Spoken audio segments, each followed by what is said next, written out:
Good evening. Welcome to your Wednesday Night Live. Stefan Molyneux from Free Domain. We are going to go into a tough story. It's a tough story. Lindsay Clancy, C-L-A-N-C-Y. Sometimes people spell it C-L-A-N-C-E-Y.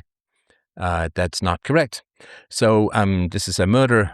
January 2024, 2023 in Duxbury, Massachusetts. Nurse Lindsay Clancy strangled her 3 young children, Cora 5, Dawson 3, and Callan about 8 months, with exercise bands in the basement of their home while her husband Patrick was out running errands, picking up takeout and pharmacy items that she had asked him to do. Sorry, I forgot to mention wordwardebate.com. Word War Debate. We're going to have a meetup. There's going to be a VIP if you want it. Use the code Stefan to meet me in Nashville, Tennessee on September 12th, 2026 for a great debate and a meetup and a chat and all of that. So sorry about that. Just dumping that right in the middle of the murder case. All right. She then cut her wrists and her neck and jumped from a second-story window, sustaining injuries that left her paralyzed from the waist down. The 2 older children were pronounced dead that day. The infant died a few days later. All deaths were ruled ligature strangulation. And you hear, terrible stories about how she chased one of the children down who was trying to escape, and about how some of the injuries in one of the children appeared to be that he didn't die, but she went back and tightened the exercise bands, the ligatures, just horrendous. Clancy was charged with 3 counts of first-degree murder and related charges. She pleaded not guilty. Her defense admits that the acts occurred, that she killed the children, but argues she was not criminally responsible due to severe postpartum mental illness / psychosis, with claims of hearing voices. Prosecutors contend the killings were premeditated. As of mid-2026, her trial was underway. And it is a horrible thing that she described entering a dreamlike state while strangling her children, and she uttered the words, "Go to God, baby," or a very similar phrase as she did so. This is part of her reported recollection of the events. So Patrick is the father, and days after the children's deaths, he publicly asked people to forgive Lindsay, as I have, writing that the very fibers of her soul are loving. That means they're religious, right? They're very, very religious, the forgiveness and so on. And it's horrendous. He described the days of the killings as one of her better days, obviously not after the killings, but before. They left the house after she coordinated takeout from a father restaurant, plus a medication stop, creating the window of time. He later asked whether she had planned it by sending him out. He was aware of months of escalating problems. He's since divorced her, remarried a New York fertility doctor, and moved to Manhattan while remaining publicly supportive of the mental illness framing. Now, so she's saying that I was psychotic, I had postpartum depression, and so on. Now, just to be clear, postpartum depression is a description of behaviors and claimed mood states. There's zero blood test, 0 hormonal tests. The hormones are out of whack. Well, you should be able to tell that from a hormone panel, blood panel. There's nothing that you can do to find out whether there is such a thing as postpartum depression. And, of course, if hormones excuse a woman's violence, then men who have like 18 times the amount of hormones that women do should be excused for their violence. But we're not. We're not. And we shouldn't be. So saying, I went crazy because of hormones, and I also want the vote, and to be able to open bank accounts on my own and take out loans in my own name, you really can't have it both ways. This Schrodinger's feminist, like she's a strong, powerful, independent woman, 100% responsible, equal to a man. No! She's also a frail little flower subject to all kinds of the wind buffets of hormones and crazy stuff like that. So it's not a real thing. I'm not saying that the suffering isn't real. I'm not saying that at all. Like a migraine, it doesn't show up on a brain scan, but it's painful. It's difficult. It's unpleasant. So I'm not saying the suffering isn't real. It's just that people talk about it like it's an episiotomy, like it's something objective. And it's not. These mental illnesses, the chemical imbalance theory, I don't know how many times it needs to be disproven before people accept that it's not a real thing. But yeah, there is no chemical imbalance. They're not correcting any chemical imbalance. It is not like insulin for diabetes in no way, shape, or form. So just to be clear, and do all your research. This is just what I've read and what I have researched. So, one of the things that is pretty horrendous is people say that there's sort of a fund that has been set up. The Musgrove Family Fund, organized by Brandy Mulligan, raised over $850,000. I think it's higher now, towards a $2 million goal. Stated purpose: travel, lodging, living expenses, financial recovery for Lindsay's parents, Mike and Paula Musgrove. And it is a crazy amount of money. There's all the money in the world for murderers, and freedomain.com/donate, tip.freedomain.com. There's all the money in the world for murderers. Philosophers, it's a smidge more dicey, right? So a philosopher gets brutally and unjustly and viciously deplatformed, 15 years of life, work wiped out, and there's not much. And I appreciate everyone's support, though. But a woman slaughters her own 3 toddlers and a baby, and well over $850,000 so far. There was a fundraiser earlier organized by Matthew Glazier. This is January 2023, the month and year of the murders. Part of Clancy's extended family for Patrick Clancy raised approximately $1.075 million. It's not for funding the defense. It is medical bills, funeral costs, legal help for Patrick, and so on. So what I want to talk about is, the why is a theory. Like, nobody knows the why. We don't know the why, deep down. If there's evidence, we don't know the why. We probably never will. So what people are talking about, though, is postpartum depression and a psychosis and so on. The psychosis is when you sort of lose touch with reality, and she was taking Seroquel, which is a very strong antipsychotic that, kind of knocks people out. Like, if you're in a hospital ward and you need to knock out some manic patient, I'm not saying that that's its intended purpose, but one of the things you can do is dump some Seroquel into their system, and they will get slow motion sickness to the point of becoming virtually still on the planet. So I want to talk about, it's not the maternity leave in the timeline. It's not postpartum in the timeline. So postpartum, of course, the idea is that, after the child is born, you can't bond, you're really depressed, you're really anxious. I read a book about this called And the Rain Came Down from Brooke Shields, and there's other, and I wrote about postpartum depression in my last book, Dissolution, with Helen, and you should definitely read or listen to that book. It's really, really great. But let's talk about the testimony from her husband. So after Cora, the first child, the eldest, born December 24th, 2017. So Lindsay's maternity leave lasted roughly 10 to 11 weeks, so 2.5, 2 3/4 months. Her early mood was described as good. Her anxiety rose as the return to work date neared, and Lindsay returned to a reduced schedule, initially 1 shift, then about 2 shifts for about 20 hours per week, continued night shift labor and delivery work, and used a babysitter roughly 12 hours a week so she could sleep. Because, of course, if you're working nights, it's virtually impossible to get a babysitter because, well, they're sleeping, obviously, right? So she was not depressed or anxious or had big mental health problems when the baby was born, and for 2 months and change. But when she was heading back to work, that's when the anxiety began. It's so unnatural. It's so unnatural to go back to work. I mean, I was a stay-at-home dad, of course, as you all know, for my daughter's almost 18.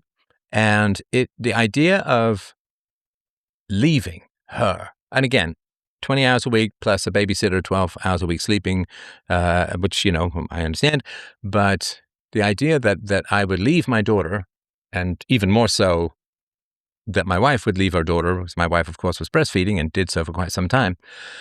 So the idea that you just up and tootle off from your helpless, dependent, clingy, needy, breastfeeding baby is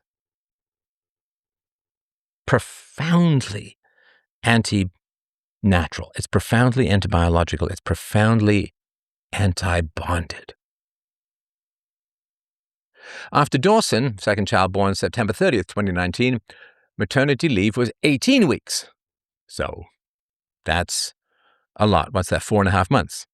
Now, that's a lot in America. Well, in America, you get 6 weeks, 8 weeks, or something like that. Some people are like a couple of days, but so she had 18 weeks, the same sequence. So the leave began reasonably well after Dawson, the second child, was born, September 30th, 2019. Pandemic baby. So do you know Sweden didn't lock down? And the kids were all fine. And then in Canada here, of course, we locked down like crazy, and the kids' social and developmental and educational lives were nuked.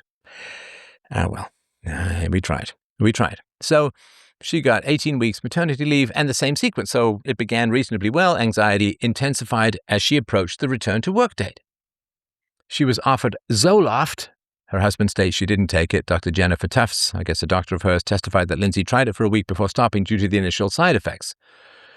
A short period of elevated manic-like behavior, obsessive decluttering, racing thoughts, high energy resolved without ongoing medication. She again returned on limited rather than full-time hours, night shifts. Continued. Why? You got 2 kids here at this point. Your husband makes good money. The house is like $500,000. He's probably $200,000, $150,000, $200,000, $300,000 a year. Why go back to work? Why? I mean, part-time nurse, $50K. Anyway, we'll get into that. So after Callan, born May 26, 2022, about 8 months before he was brutally slain by his mother, maternity leave was planned for about 18 weeks. Early months described as relatively good / idyllic. Idyllic, of course, being about as good as it can be, with a period of high energy and intense exercise. I was reading that Lindsay also did like 5K runs and stuff like that. As the intended return date in October approached, Lindsay's anxiety escalated sharply. Quote, as it became closer in time to go back to work, she started to struggle.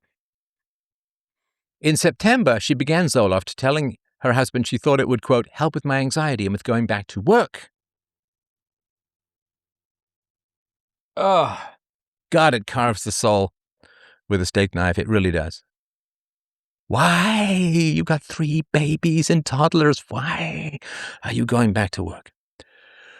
So the Clancys hired a nanny. She started in September 2022 for 3 days a week.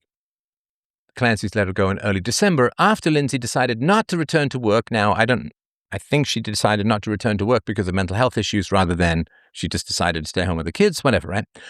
So Cora, that is the eldest, Cora was enrolled in November 2020 at the age of 3 at Learning Sprouts Preschool in Duxbury, and Dawson started at the same preschool in September 2022.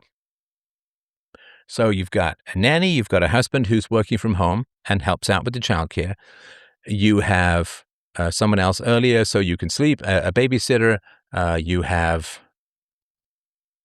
2 of your kids are in preschool. Ladies, help me understand. I don't quite get it. Our ancestors survived half the kids dying before the age of 5, and regular starvation, plague, war, political instability, revolutions, conquistadors, Muslim takeovers of Spain, and so it seems that our ancestors managed to get a lot done and soldiered on and shouldered on. And, of course, we can imagine taking someone from the 14th century forward in time to this woman's house, right? To just come forward to this house, right? Lindsay's house. Wait. You turn a tap and there's water. You open a door and there's cold food. You open another door, there's frozen food. Heating and cooling is automatic. You can drive in a horseless carriage anywhere you want to go. You've got antibiotics. Your children are almost certain to not die from natural causes, and you have painless childbirth.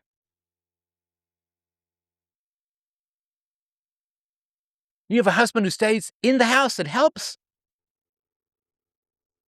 You got nannies, babysitters, parents. You can go on 5K runs for fun. I don't understand how we've become quite so fragile. I don't quite understand it. Perhaps people can call in and help me understand it. So, through the fall and early winter of 2022, she, according to the husband, kept getting worse and worse. Lindsay developed severe insomnia, periods approaching 48 hours without sleep. Now, that's nuts. I had a bout of insomnia once in my life. I didn't become homicidal, but it's tough. It is tough. So she became highly anxious and stressed. She changed providers and cycled through multiple, quote, medications. By early December, she was extremely sleep deprived and just highly anxious. He observed her on the sofa, rocking back and forth with her head under a pillow. Around this time, she disclosed suicidal thoughts and intrusive thoughts, including thoughts of hurting the kids or that something might happen to the kids. Now, just to be clear, and understand, I am in no way, shape, or form a mental health professional. This is all just amateur opinion. I've been to therapy, but I am not any kind of mental health professional, so do your own research. None of this is advice in any way, shape, or form about what you should do. This is just my understanding of things. But people seem to be confusing intrusive thoughts with hallucinations or intrusive thoughts with psychosis. Intrusive thoughts are common. I mean, everyone's had those intrusive thoughts, right? I won't say everyone. I think most people have had those intrusive thoughts, like, you're standing on the edge of a big precipice and you're like, what if I jumped? Because it's not like I'm going to jump or anything like that, but you just have these weird intrusive thoughts that pop in, right?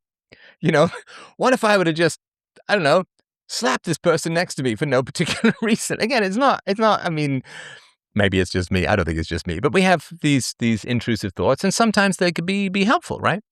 Not too long ago, it's a typical thing. I was in the checkout line at the grocery store and somebody didn't have enough money, and I had the intrusive thought, I'll just pay for them. And I did. And, so intrusive thoughts, they're just like impulsive things. They pop up in your head. You don't act on them necessarily, but, just kind of watch them go by, Hey, what if I quit my entire career as a software executive and started yelling at people on the internet and got attacked by everyone? Some intrusive thoughts are meant to win. So intrusive thoughts are just ideas that pop into your head. They're not hallucinations. You don't hear voices speaking them in your ear. They're not commanding. You don't break with reality. You don't see things that aren't there. You don't hear things that aren't there. You're not psychotic. You're not lost touch with reality. It's not extreme depersonalization where you feel like you're floating above yourself, watching yourself do stuff or whatever people report. So intrusive thoughts are... a lot of things start with intrusive thoughts, right? If you're some guy, you're married, and maybe you're going through a sex desert with your wife, and then there's this hot woman at the office who's always chatting and flirting with you, and you have an intrusive thought, which is, what if I just have an affair? That's an intrusive thought. It just kind of charges in, and you can evaluate it and decide or whatever it is. You talk things over with your wife. But so intrusive thoughts where she says, I've thought of hurting the kids, that's not the same, a voice saying, hurt the children. It's not the same as an auditory hallucination. Auditory hallucinations, of course, are reported. They obviously don't show up in the sound waves of the ear. You can't record them and so on, right? So anyway, so around this time, this is early December 2022, Lindsay disclosed suicidal thoughts and intrusive thoughts, including thoughts of hurting the kids or that something might happen to the kids. When he asked whether she felt she needed to be kept away from them, she said no. He described the responses as confusing because, quote, a minute later she was making them lunch or playing with them. Now, hindsight is 2020, so I understand all of that, and I accept all of that, and it's very easy to finger wag after the fact, right? It is. Let's be aware of that. Of course, if anyone knew that she was going to slaughter her children, everyone's decisions would have been different. So it's very easy after the fact when you have full knowledge, blah, blah, blah, blah, blah. So I just want to mention that. However, I don't think that you want to take advice on whether someone's safe to be around the children when they're having thoughts of harming the children.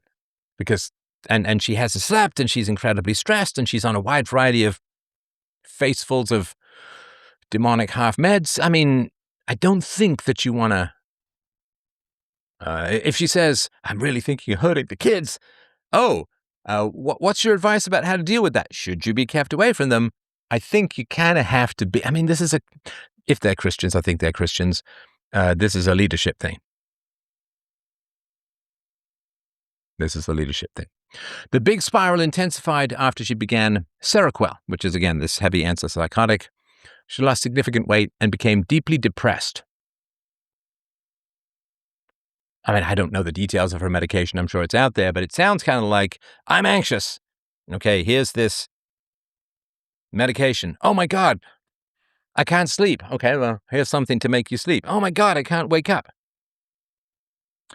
And then it is, oh, here's another pill to wake up. Oh, I can't stop shaking. I've got akathisia. Okay, here's a pill for that. It's like, you just playing whack-a-mole, except it escalates the whole time. And I did an interview with Robert Whitaker many years ago about his great book, which is terrifying and important to read, called Mad in America. I'm sure he's got an update to it since. It's been quite a while ago now, which is the basic argument that, when we got antibiotics, death from infections went down a lot. We're supposed to have all these psych meds, but psych problems are actually going up. They're actually increasing. So something is not working. Something is not right. So the first ER visit, emergency room, December 15th, 2022. Lindsay went to the emergency department at Massachusetts General Hospital. The reason her husband recalled was that she had told her father she wanted to commit suicide and then said to Patrick, I told my dad I want to die, and it didn't bother me at all. He believes that he brought her that time. At Mass General, the clinicians were not in agreement. One doctor favored inpatient admission to McLean. Two others favored a day program. She went to the Women and Infants Hospital postpartum day program in Rhode Island, which had been previously recommended to her. Lindsay went to that program on December 20th, but they did not accept her into the program. The Women and Infants administrators said that Lindsay's issues were more likely related to over-medication and misdiagnosis. They recommended she come off Seroquel and recommended a more general mental health hospitalization program. When my mother went into the mental institution, she was very disturbed. When she came out, she was crazy. She was somewhat functional before. She never worked again afterwards. I don't know. Of course, I don't have any access to her medical history. It's probably all destroyed now. It's been almost 50 years. But I don't know what they pumped into her. I don't know. But it sure as heck did not make her sane. In fact, it seemed to have sky-nuked whatever remnants of functionality and sanity she had, just so you know, so you can evaluate what I'm saying, because I have some personal experience of this kind of stuff. I'm trying to be as objective as possible, but I want to be clear about any biases that I might have. Second ER visit, December 31st, 2022. Less than a month until the murders. This is, of course, New Year's Eve. Lindsay was continuing to express suicidal thoughts. Patrick testified he was exhausted and not sure what to do. He took her to the emergency department at Massachusetts General Hospital on December 31st. She was scared. Lindsay was scared, did not want to go further into inpatient care. He told her she had to go. From Massachusetts General, she was transferred and arrived at McLean's Clinical Evaluation Center around 4 a.m. on January the 1st. It was a voluntary admission to a locked unit. So during her stay there, Patrick visited. His impression of the unit was that it was largely nurses.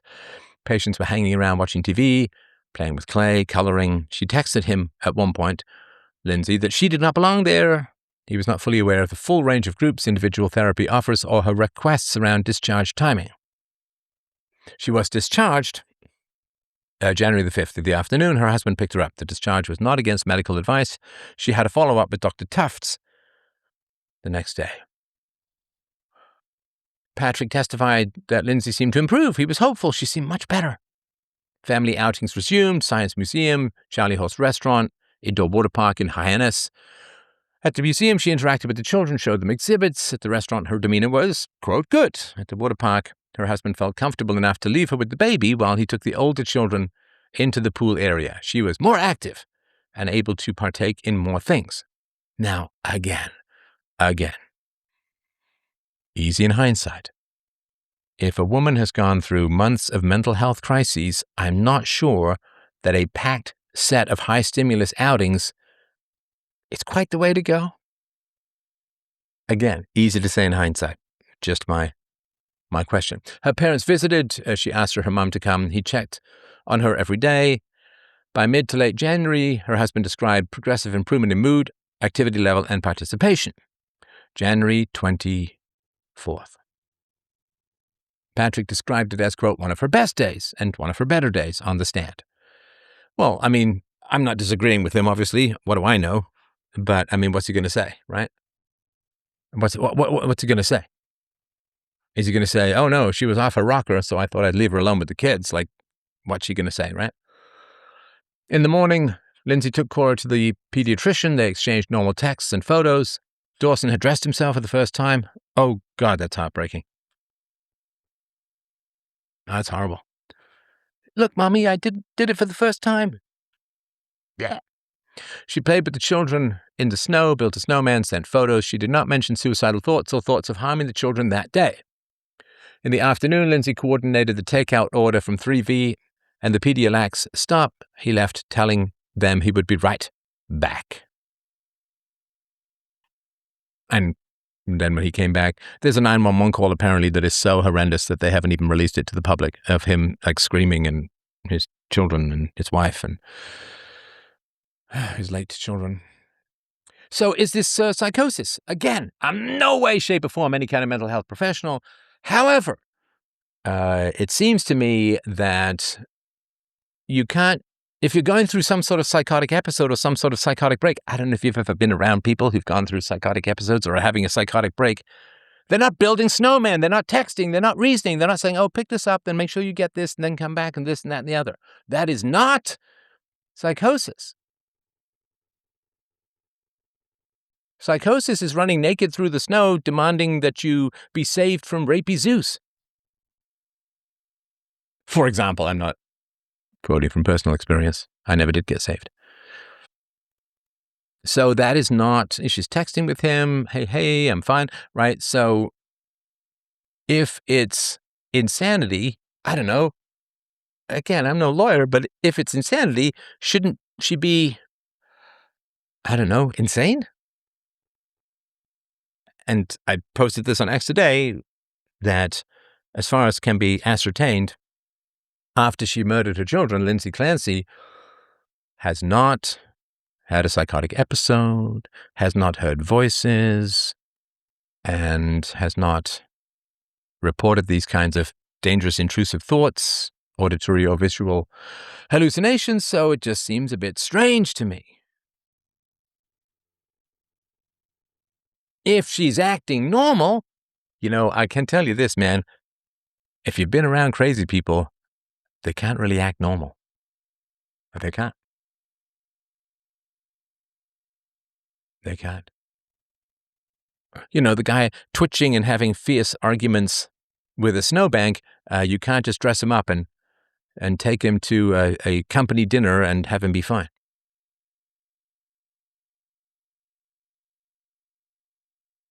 The grandmother, Paula Musgrove. So Paula Musgrove, Lindsay's mother, said the couple seemed very happy in the summer of 2022 after Callan's birth. Aha, right? After the birth. After the birth, also known as postpartum, right? So she's saying very happy, and Lindsay reported being happy and content, again, as we talked about earlier, until it came time to go back to work. Her exact framing, quote, I noticed she had become very anxious. She told me she was anxious about going back to work because Callan was having trouble taking a bottle and she didn't feel right about leaving him. It's a big problem, right? If your baby, I don't know why I'm doing this like you don't know what a baby is, but if a baby is used to breastfeeding and that's how they get their nutrition and it's by far the healthiest thing to do, it's great for the immune system and this, that, and the other, right? if you've got the bottle, then if the child is only breastfeeding and you have to go back to work, what do? Well, I guess you pump your breast milk, it's a robot suction, and then you store the breast milk on the fridge, and then you try to get someone your husband, I assume, or maybe a babysitter, or maybe a mother, to give the bottle to the baby with the breast milk in it, but the baby's not taking a bottle. That's really stressful. If the baby's not taking the bottle, what do? You have to go to work. You can't breastfeed the baby for 12 hours or whatever it is that she's doing. I think she was 20 hours at some point, so maybe 2 10-hour shifts or something like that. So what do? It's very stressful. Your baby needs food. I mean, what are you going to have the baby delivered while you're trying to, have the baby delivered to you to breastfeed while you're trying to deliver someone else's baby in the hospital? So it's very stressful, and I would argue somewhat unnecessary given the income of the family as a whole. So summer of 2022, after Callan's birth, no evidence of postpartum depression. In fact, she seems very happy. Lindsay seems very happy. So if it's hormonal, right, or right after the birth, you would expect it to be hitting then, right? And of course, a lot of women, and I'll just say this, I'm not saying this about Lindsay, of course, but a lot of women will get mad after they give birth, or will get depressed after they give birth, because they're used to romantic sexual attention. They're used to looking great. They're used to being done up. They're used to going out and getting lots of male attention and so on. And then they have a baby, and that's kind of all done and gone, right? At least for the time being, right? Because she's tired. She got circles under her eyes. Her hair's a mess. She's in sweatpants. She's staying home quite a bit, especially if it's winter and it's a cold climate.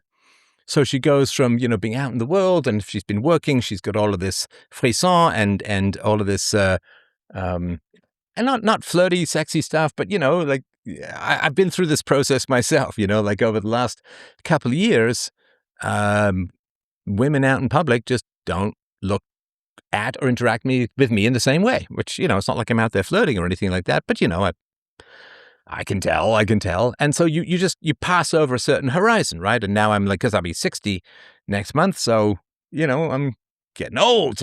And so women are like, there's a sort of tipping point where it's like, okay, well, it's just a very basic biological level, which is like, okay, well, if Steph was single and I had a kid with him, I mean, he might not make it to the kid's 21st birthday. So there's a sort of tipping point. You go over the horizon of being attractive. And because my wife and I love each other to death, it's really not a big deal for me. It's just something that I've kind of noticed, that you just don't get those glances anymore. You don't get those double takes. You don't get, and people are like interacting with me like a cute grandfather rather than a virile man of testosterone and sexiness and so on, right? Again, it's not a big complaint. It's natural. I'm happy to be at this stage in my life, but it's a real thing. And for young women, I think a lot of times the postpartum depression is, oh, I'm not going to get those looks anymore. And you're kind of not. Right? So if you are a woman, you're 25, you're 30 or whatever, and you're used to getting a lot of male attention and getting checked out, and, you turn around and people are checking out your butt on a shelf, CFM stilettos and so on. Baby comes along and that's all done, man. You're lucky to get to the mall. Your hair's a mess. You're in sweatpants. You're pushing a baby in a stroller. I mean, people will be nice to you and they'll, oh, a lovely baby and so on. But that sexy stuff, man, it's gone, baby, gone. It's just a fact. And it should be that way, right? Because once you have a kid, men shouldn't be flirting with you if they're not married to you, So I think a lot of postpartum has to do with a resentment that the baby has taken away all of the sexual market value attention that you used to get. And listen, the fact that you get sexual market value attention as a married man or a married woman is not bad. It's not wrong. It's not like you're cheating. It's just something that happens. So, but it stops. Boom. It stops. Everybody get off. Off the sexy train. This bus is now out of service. You will now be walking for the rest of your life. And it's just not coming back, right? You got spit up. What was that? As Good as It Gets. There's a movie where Helen Hunt plays a single mom who's trying to get a guy's trying to make out with her and trying to get his hand down her top and something like that, and there's spit up, and then the kid comes in, and it's just like, yep, that's life. You get kids, and the sexy ship has sailed, particularly for women. And, I'm not saying that it's, obviously you've got the episiotomy, you've got stretch marks, your boobs are, hanging like a bunch of miscreant sailors who tried to rebel on Captain Cook's voyage. So it's just different, right? And of course your boobs are leaking because every time, you can be out and your baby cry, you hear a baby cry, not even your baby, and your boobs are like, Splash Mountain is going, right? And you don't feel sexy, and you're tired, and, it's just not, and you're bloated, and you're fat-ish, and again, this is not a complaint. This is the beauty of life. This is the natural thing. It's a wonderful thing, and all of that. But your sexy days are in the rear view for the foreseeable future. And I think for a lot of women, if they're maybe a little bit addicted to being checked out, to being lusted after, to I think that collapse is crazy. And I think it's particularly true of older mothers. And I don't know if, maybe James, if you could look this up, is it true that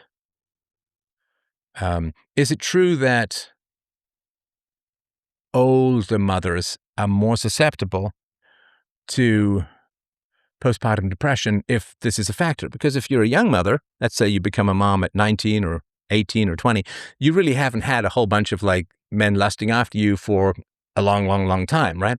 Whereas if you have a kid at 30 and you started dating at 15 or 16, you've had 15 years of men lusting after you, and you get kind of used to that dopamine. You get kind of used to that buoyancy, that hum, right?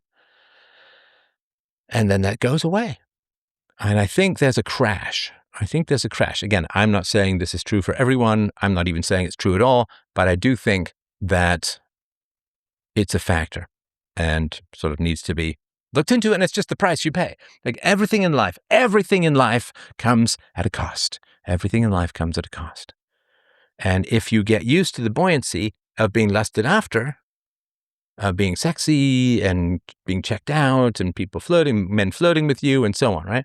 If you get used to that, and you get used to that for a long time, and listen, you can be in a committed relationship and still be buoyed up by men having the hearts for you. Doesn't mean you're cheating. It doesn't, right? I get all of that, right?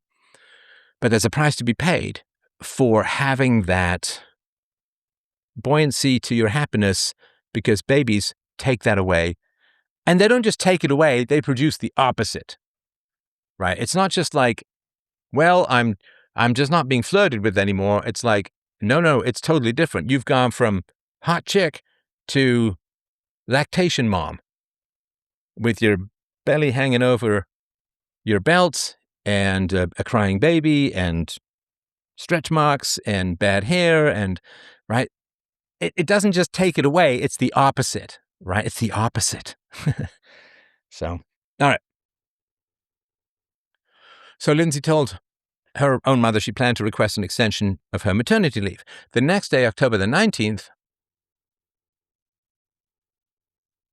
Lindsay texted her mother about childcare arrangements so she could work. Hi, Mom. Would you ever consider coming to stay with us for a couple of days at a time to help with childcare so I can work? I actually think going to work will help me, but it's really hard with nurses' hours to get childcare that we need. I'm thinking if you could come Saturday to mid-Tuesday, it would be really, really helpful. So help me, I assume, helps her out of the depression, the anxiety, the whatever is happening for her, right? So she's, and listen, crazy people who are disintegrating mentally and so on. Sorry if it sounds disrespectful, but, I'm just sort of trying to be blunt.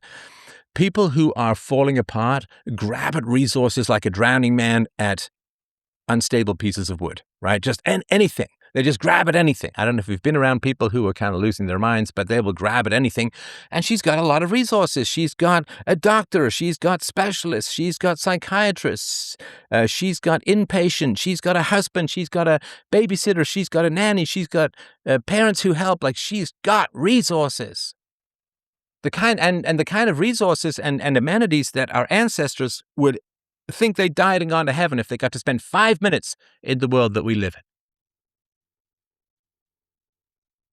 Then on the morning of October 20th, 2022, Lindsay sent this text. Mom, will you please come up and stay with me for a bit? I'm really sick. Something is wrong. I had horrible insomnia all night, and I just don't know how I'm going to get through the day. I started taking the medicine my doctor prescribed for anxiety, and I think it's made things worse. It's really scary, and I don't want to be alone. Paula drove up. That's her mom, drove up the next day and stayed about a week. November, December, there's this progressive decline. Lindsay's condition did not improve. Paula and her husband made repeated trips from Connecticut. Lindsay became afraid to be alone. At one point, late November or early December, she asked to sleep in the same bed as her mother. She told her mother the medication was destroying her mind. Here's another quote. "This isn't me. I just want to feel better and enjoy my kids again."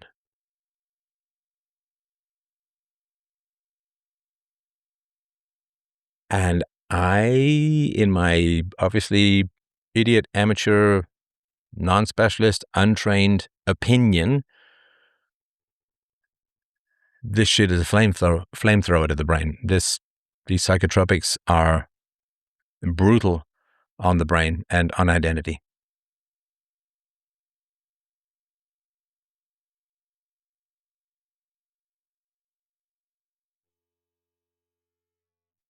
In early mid-December, while standing in the kitchen with both Paula, her mother, and her husband Patrick present, Lindsay said she needed to tell them something. She then stated she'd had thoughts of harming the children. By January, Lindsay had lost a lot of weight, was becoming paranoid. She was, quote, attempting to go through the motions of her day, take care of the kids the best she could. She told her mother the school knew something was wrong because I'm not driving my car to pick the kids up. Patrick or the grandparents were handling preschool pickups. And listen, my heart goes out to everyone involved in this. Being around somebody who's disintegrating mentally is a terrifying, appalling, monstrous, and unbelievably frustrating at the helplessness of it. You know, it's like somebody just kind of staring into space and hollow-eyed and they can't concentrate and there's nothing you can say and there's nothing you can do and it just, there's this helplessness around this that is just so appalling. And again, I'm not trying to project my own experiences onto this family. I think there's probably some crossover, but obviously it's not the same. Paula's response, the mother's response to the warning signs. When asked on cross-examination whether she was concerned for the children's safety after Lindsay disclosed thoughts of harming them, Paula answered, no, because I was there. She did not push for commitment, mental commitment, or for the children to be removed from Lindsay's care. She continued to visit and offer encouragement, framing later, you're doing better, texts as attempt to support rather than as accurate observations of recovery. Now, the cross your fingers and hope for the best thing. Now,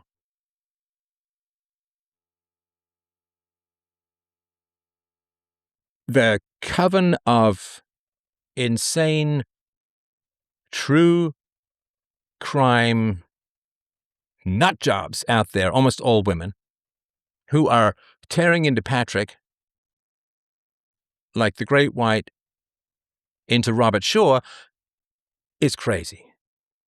I mean, Lindsay has confessed to doing it. She said, I did it. She's not on trial to find out if she did it. She's on trial to find out if she's not responsible for reasons of temporary insanity.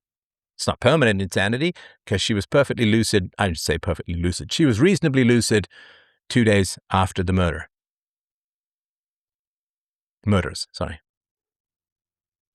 So you know that this is just this anti-male, maybe anti-white male sexism coming from these women who literally are like reading her star charts and trying to figure out if she murdered because of astrology. And it's like, oh my God, you absolute witches. We don't want to Salem this, but it's witchy. And of course, women throughout history have had to cover up for other women's murders. Right? I mean, I don't know if you know this, in the 19th century, when they finally figured out how to figure out if somebody had been poisoned, the number of women murderers went through the roof. Because that's how women kill. Men kill usually with violence, women kill with more subtle things like poison and so on. So witches were women who brewed poisons for abortions or murder in general. It's a very real thing. And they were put out of business when science was able to figure out if somebody had been poisoned or not, right? So Who knew Lindsay better, Patrick or Paula? Who knew Lindsay better? Her husband or her mother? I can tell you 150% it's the mom who knows Lindsay better. The mom was aware, the mom was there, the mom was living there in constant communication, and the mom was present when Lindsay said, I'm thinking of harming the children. I'm a danger to the children. So why is everyone bagging on Patrick and not Paula? Why is everyone bagging on the husband and nobody's really saying anything about the mother of the murderess? She raised someone who ended up doing this, and she was fully aware of the danger that Lindsay openly stated that she posed to the children. But in any conflict, you've got to go for the male, you've got to go for the white male, blah, blah, blah, blah, blah. I mean, imagine if Lindsay Clancy had, let's say she had a neighbor who was Somali, and she had, as a white woman, murdered 3 Somali children. Imagine if she'd killed puppies or crushed the skulls of little ducklings on video. Well, this is the hierarchy, right? So online conversations about all of this has been heavily polarized, 2 dominant and often overlapping tendencies. Some women are like, same Lindsay, holding their baby, and it's like, oh my God. Strong identification with Lindsay and sustained suspicion or demonization of Patrick. You've got women hurling ice into the bathtub with rage. A recurring theme in is personal identification. Women are posting variants of this could have been me. I've had those same intrusive thoughts. Postpartum is hell and no one talks about it. Or I understand exactly how she got there. These posts frequently pair empathy with claims that the real failure was systemic: inadequate mental health care, over-medication, lack of support for new mothers, bad husband, not bad mother. I've never seen that. The acts of strangling the children are often minimized, skipped, or reframed as the tragic endpoint of untreated or mistreated illness. In many posts, the children themselves have become secondary to the narrative of maternal suffering and institutional failure. Was there institutional failure?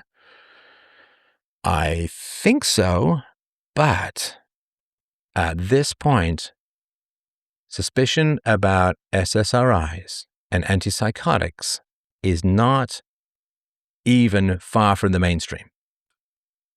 Before you take, in my humble opinion, not medical advice, just my humble opinion, before you take medications for which there is no blood test, no hormonal test, no brain scan, no MRI, no ultrasound, nothing to find out if it's treating anything in particular, do a little fucking research. Ooh, I wonder what the side effects could be to these medications. Ooh, I wonder exactly what they're treating. Ooh, I wonder why I've not been given a blood test or any other kind of test to find out if I need it. I mean, imagine you got a sore groin and they're like, hernia surgery, you need the shoulders, you need a mesh, and a schedule. It's like, don't you need to give me an ultrasound or something to find out if I have a hernia? Like, shouldn't I get, anything, right?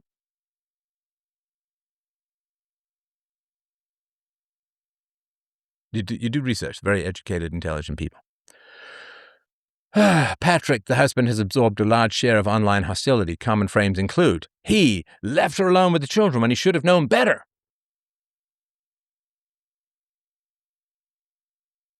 Well, that's an interesting question. And I'm not trying to demonize the mother, although I think if you're going to demonize anyone, you should go a little bit more on the mother, who knew her a whole lot longer than Patrick did. So Patrick, I'm sure, talked to his mother-in-law and said, what do you think? At some point, and I'm sure the mother-in-law at some point said, she seems better, she seems fine, she seems happier, and so on, right? He gave her a little bit of time with the baby at the water park and took the kids to the pool and then came back. It was fine.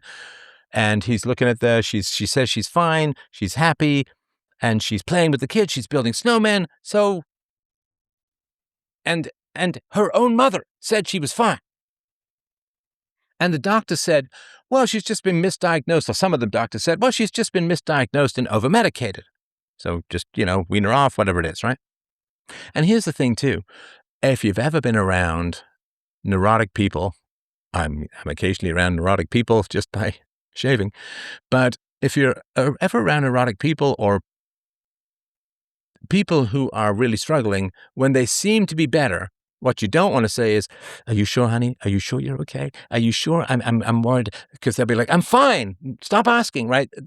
You don't want to make them worse by continually kind of half implying or asking that there's a huge problem. Do you like to see it? So, and again, I don't know what was going on in his mind, but I can certainly understand something like that. He ignored or downplayed red flags for months. Well, it's tough. It's tough. She's breastfeeding, so she can't just leave. Like if he were to say, "Listen, honey, love you to death. Take a month and go to your mom's. Take a month, go to a hotel. Take a month, go to a spa. Take a week, but she's breastfeeding, so she needs 6, 8 plus times a day to be breastfeeding. So she's got to be there, especially if the baby, is not taking the bottle. I don't know what that means. The baby is not taking the bottle. She needs to be there. She can't leave, and that's what happens. You have babies, and those babies need to be breastfed. You can't just bug out for a while. So he ignored or downplayed red flags for months. It's kind of tough, man. I don't know if these guys are turbo NPC normies or not, maybe.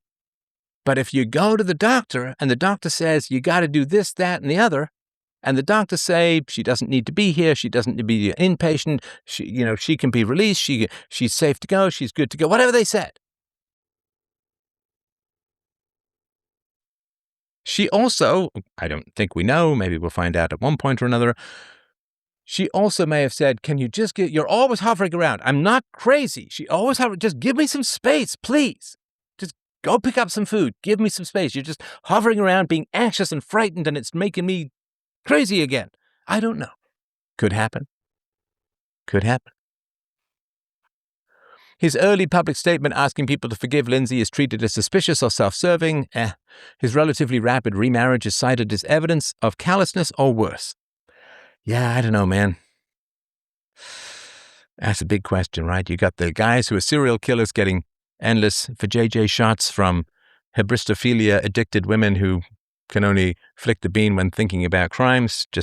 You got the true crime nut jobs who all you hear about is the crimes with the sudden twists or the reveal and the who could have seen this coming, because boring crimes. Can you imagine a true crime podcast which is like, well, Biffo stole a car, it was caught on camera, and he pled guilty, and he got 30 days in prison, the end. I mean, it has to be something where there's this crazy twist, or who could have seen it coming, blah, blah, blah. And so if you just consume a bunch of true crime podcasts, then you end up with this view that nothing is as it seems, and there's a big twist, and it turns out that it wasn't the maid, it was the butler in the library with a candlestick, this kind of stuff, right? So people get a very skewed view of the criminal system, the trial system, and of crime as a whole. It's right. So, I mean, it's like, people post videos. If you play mini golf and you got a hole in one, you happen to be filming, you're like, yay, hole in one, right? So wow, everyone who plays mini golf gets holes in one. That's all I see, right? It's like, no, it's because you don't see the other stuff's not as interesting. So here's the thing, right? If you're like, oh, I don't know, man, I don't know if I'm good enough to attract a woman. I don't know if I can really hold a female's interest, and women are kind of picky, and this, that, and the other. It's like, this guy got married within a year or two, I think, or something like that, to a woman who was a fertility specialist, and his last wife strangled his children to death with exercise cords. I'm a pretty confident guy in a lot of ways. I really am. And his overconfidence was his weakness. Maybe a little too confident at times, whatever. I mean, I'd rather err on the side of that. But I gotta tell you, if I was out in the dating world and my wife had recently strangled our 3 children to death, I gotta tell you, I don't think I'd be on my A game. I don't think I'd be like, "Hey, how you doing? Nice to see you. How about breakfast? Shall I call you or nudge you?" If eyes are the mirrors of the soul, you must have a beautiful soul. Like, I don't think I'd be Chad Thundercock Lockjaw Uberpeck. I don't think I would be quite on the top of my game. I'd be like, oh, yeah, tell me a little about yourself. Well, I'm a fertility specialist. I love helping children come from couples who are having trouble conceiving. I've wanted to do it all my whole life, and I did this, that, and the other. How about you? Well, I work in the corporate world, and I have a good job. I get to work from home a lot. I don't travel too much, and I enjoy what it is that I do. I kind of fell into it. Yeah. About a year ago, my wife slaughtered our 3 kids. And I'm a Libra. I mean, but hey, it works. She's willing to marry this guy. Well, I guess she's not coming with any child support payments. Or he's not. So, a persistent conspiracy strain claims that Patrick was involved in the killings or framed Lindsay. This version circulates heavily on TikTok and in certain X circles. Some posts assert the timeline makes no sense, that he's been caught in lies, or that he acted with others. Counterposts pointing to Lindsay's own admissions that she did in fact kill her children are often dismissed. So, responsibility, right? If she had a brain tumor, undiagnosed brain tumor, untreated brain tumor that was eating away at her brain, then she wouldn't get saner afterwards, right? She wouldn't get saner afterwards. So if it was genuinely, specifically, deeply biological, let's say she had some sort of prion disease or a brain tumor or some sort of rapid onset Parkinson's vaccine, whatever, right? Then she wouldn't be getting better afterwards. She wouldn't be more rational afterwards. So, and also, if she had that, she wouldn't be planning things if she sent him away to the other side of town so she could do it. She wouldn't be saying everything's fine. She wouldn't be acting normal. So I personally can't get to the biological level. If the meds are doing her great harm and causing her sense of reality to distort and so on, then why is she able to act normal? Right? Why is she able to act normal? I mean, if it's kind of like epilepsy, right? If somebody's having a really strong, epileptic attack and they're jerking all over the place and they're, like a fish in the bottom of a boat flopping around, with great sympathy. I mean, no people who've had epilepsy. So, but you can't just say, just act normal because they're going through an epileptic attack, right? So if it's a genuine spasm of crazy or epilepsy or something like that, you can't just say, act normal. I mean, if you've ever seen somebody who's having a brutal migraine, like a kind of cold cloth to the face, lie in a dark room for 6 hours, a brutal migraine, you can't just take them to an arcade and say, just act normal, because they're like curled up in a corner, like their hands over their ears, and it's like hell and agony. I've had women say to me that migraines are worse than giving birth. So if people are going through a genuine crisis, they can't just act normal.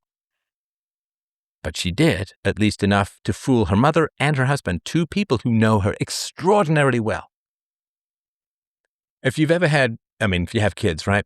If for whatever reason, I shouldn't laugh, but I think we've all done this. Like I remember being a kid at a park, and I was playing tag. It was a beautiful time of night. I was maybe 8 or so, and we were playing tag at that magic hour. The sun's going down, everything's kind of cool, and I was playing tag with some friends, and I completely ran into a low metal bar.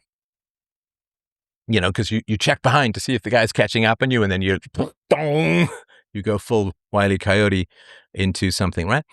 And a friend of mine's mom was there, and the sound echoed across, and all the parents were like, ooh, and all the kids were like, ooh, and the sound echoed across, and, I could see the ancestors doing their little tribal dance on the top of that metal beam and so on. And everyone was like, you okay?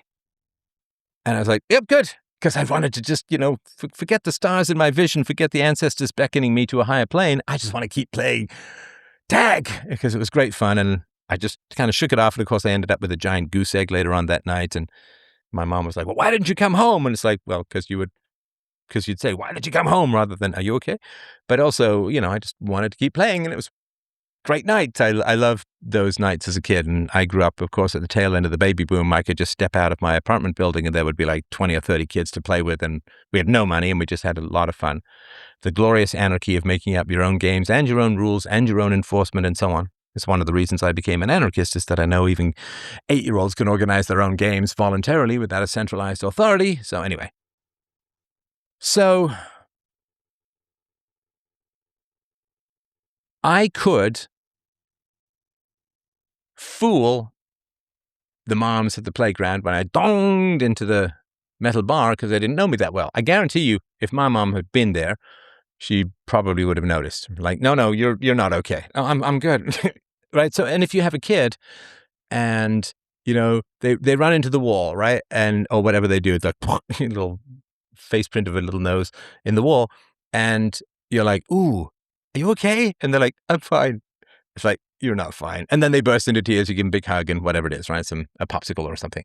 So, when your kids are not well, when your kids are doing badly, when your kids are upset and all of that, right? And so the mom knows that better than the husband. And the mom was like, "She's fine. She's great. She's wonderful. She's turned the corner." Now, if that's just blind hope or whatever, that's no good. That's no good.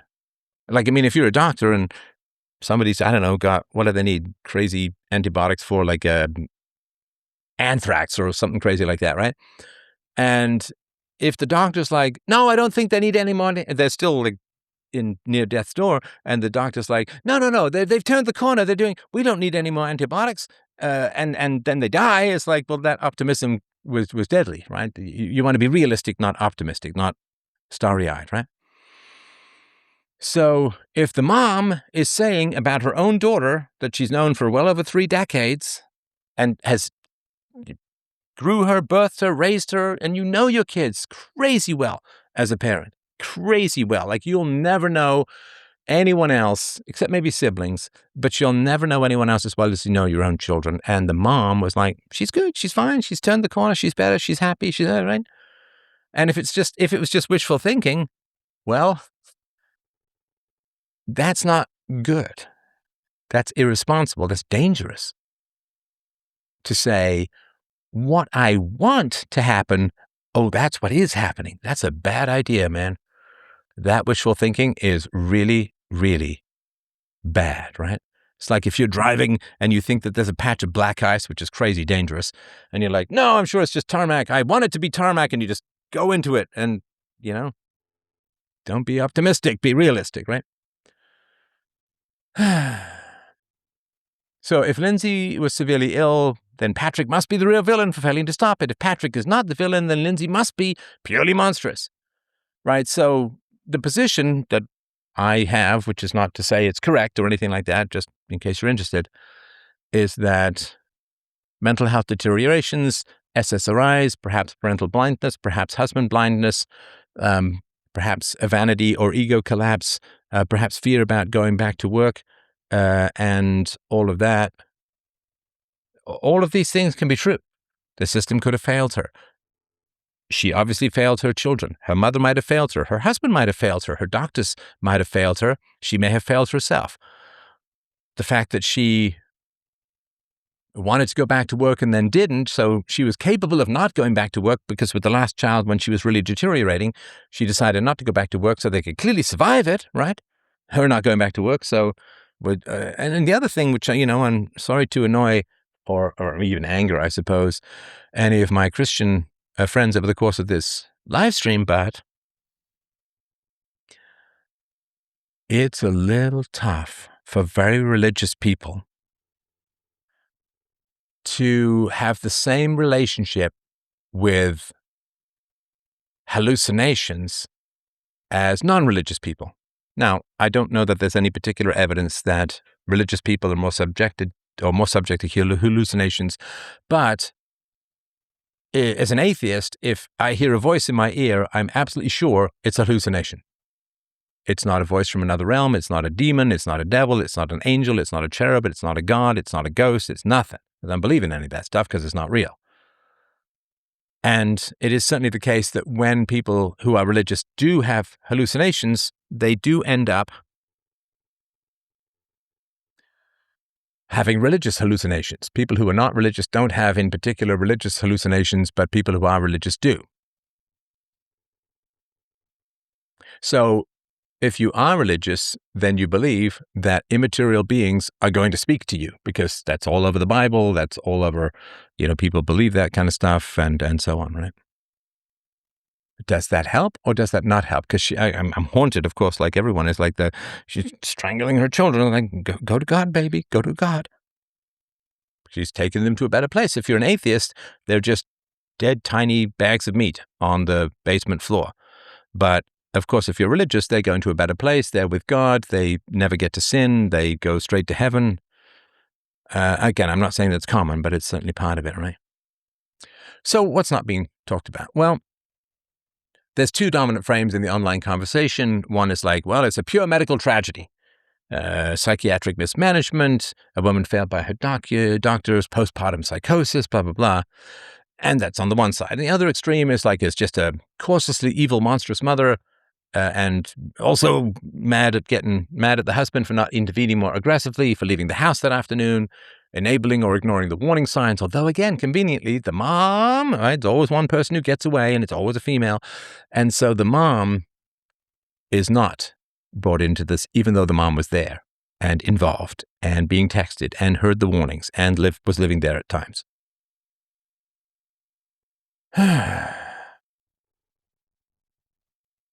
So I would argue that the grandmother received the clearest written distress signals. She was present for the December kitchen disclosures, in which Lindsay said she was having thoughts of harming her children. Her mother observed the progressive decline, the weight loss, the paranoia, the fear of being alone, the refusal or inability to drive the older children to school or to preschool. When asked to understand whether she was concerned for the children's safety after that disclosure, she answered, no, because I was there. Which means that she had to be there in order to keep the children safe. So if she wasn't there, as in this day, as far as I understand it, that's on her. If that's her argument, right? Now, Patrick received parallel verbal disclosures of suicidal and intrusive thoughts from his wife, of course, about the children, observed the same behavioral collapse, and made the same basic calculation. Increased presence, medical escalation, eventual ER trips, and the McLean admission, but no permanent removal of the children once Lindsay was discharged. Well, why? So the social media campaign that treats Patrick as uniquely culpable while largely leaving Paula outside the frame is selective. Both the husband and her mother knew Lindsay was reporting thoughts of harming the children. In response again, Patrick says, "Can I leave you alone with the children?" She says, "Yes." Now, of course, you don't leave the fate of your children in the hands of a clearly deteriorating and otherworldly personality. So, as is established in the record, after each birth, Lindsay was doing quite well. It wasn't until the date to return to work came near that she experienced escalating anxiety. And Patrick knew this. He knew that what bothered his wife was her separating from her children, particularly at 8 months, right? You're supposed to breastfeed for 18 months, right? So it's right, more than twice, right? Lindsay knew this as well. So Lindsay said after Callum was born, it's just so unnatural to be separated from your newborn. And it is. And yet they proceeded with the plan for her to return to work. So I don't know what Patrick's salary is. It's not publicly available, but he was a business applications sales executive with Microsoft. So compensation data from Glassdoor and other sources put the total annual compensation in the Boston area in the $280,000 to $410,000 range. Patrick also worked from their home in Duxbury and had done so since 2018, purchased for about $500,000. I actually worked with Microsoft when I was a software entrepreneur, and yeah, those guys get paid a lot. I remember there was a Microsoft guy telling me a story. He's like, I can't stand it, man. I come out of my office, and there's all these guys sitting at their desk, and he's like, I don't care where you go. Go to a coffee shop, go to the driving range, go play Frisbee golf. Just don't be here. Because I know when you're here, you're not in front of customers. Always remember that. So, yeah, $280,000 to $410,000 is a crazy high salary. It's a crazy high salary. I mean, that is over 80% of the price of the house in 1 year, right? The house of $500K and $410K salary at the high end. And that's later. I know this was like 8 years ago, 2018. But if you can pay off your house in 10 years, you're doing pretty well. And they could have. So Lindsay would have been making about $50,000 before taxes in her role as a labor and delivery nurse, average wage of $52 an hour, work schedule of 20 hours a week. So what does that mean? That you, but not just 20 hours a week, but 20 hours a week of night shifts a lot of times as well. Night shifts are brutal because you got to sleep during the day, much less time available for your kids and all of that, which is why they had to have a babysitter come in for a lot of time so that Lindsay could get her sleep. So why? Why? Patrick and Lindsay, in a sense, gave up their kids for $50K a year of gross income, prior to taxes, prior to expenses, prior to travel costs, needs maybe a second or third car, cleaning for the clothes, lunches out, whatever you want to talk about it, right? So with Cora's schedule of 3 full days and 1 half day in preschool and Dawson just starting in September, the tuition for Learning Sprouts, the private preschool, would have eaten up almost all of her after-tax income. When you start adding up the other additional expenses, the housing costs of living in Duxbury, commuting, food, her work clothes, to name just a few, Lindsay working was almost certainly a net financial loss. She wasn't even really making any money after expenses. Because you wouldn't need to have your kids in preschool if you were home with them and you could sleep when they sleep and wake when they awake. So why? Lindsay turned 18 in 2008. By then, the cultural momentum of women entering the workforce was already in full swing. There had been decades of propaganda elevating women working and degrading the role of stay-at-home mother.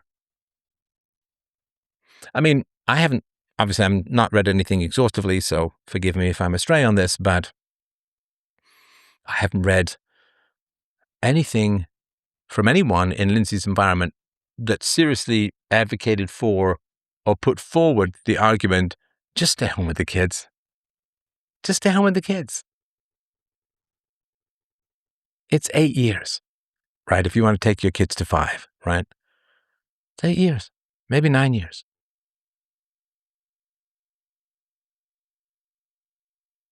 Why go back to work? Why? You don't need to. Don't need the money. My husband's making $400K a year, and you're pulling 50 for night shifts. You're breastfeeding. You desperately want to stay home with your kids. You love them. You cuddle them. They need you. I mean, kids are not just plugs. You take your phone to a hotel and just plug it in. Kids are not interchangeable with their mothers. They're used to the smell, the scent, the vocal tone, the taste of the breast milk, the taste of the breast. Not interchangeable. You can't just say, well, here's a temporary caregiver for a couple of days a week. You're fine.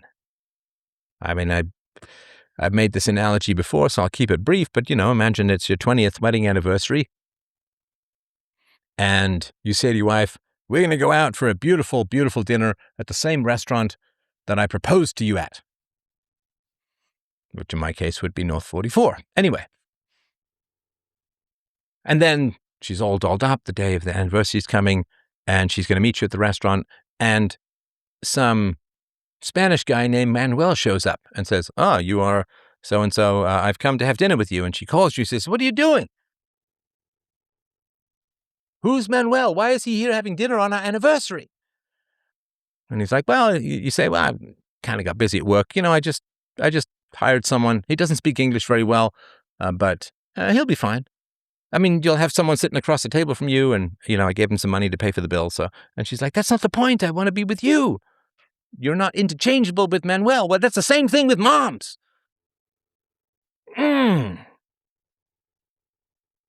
It's psychotic to think that you can just sub in someone else or a bunch of other people. And this is not a new opinion. I wrote a whole novel called The God of Atheists where I talk about this. They used to call them nummies.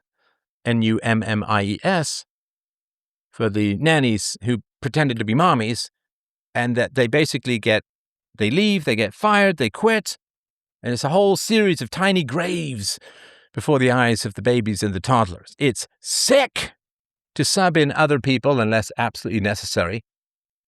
Grandmother's okay, but you're still breastfeeding, so your kids need you. Moms and dads, your kids, your babies, your toddlers need you and no one else. Your breast milk is tuned to their absolute needs. They're used to the rhythm of your heartbeat because they grew with it as a big bell chiming right above their heads in the placenta.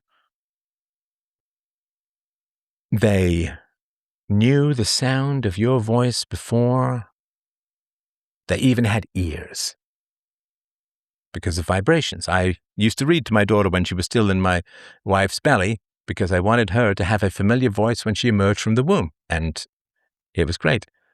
I had to put my hand up, and of course it was just a coincidence once she put her hand up as well, and it was amazing. But I wanted her to have a familiar voice when she came out of the womb. Your scent, your musk, your sweat, your eye contact, your vocal tone, the familiarity. You are not disposable. You are not interchangeable. You're not a piece of fucking Lego. You are an essential addition to the biological ecosystem that calms and centers your babies and your toddlers and your children.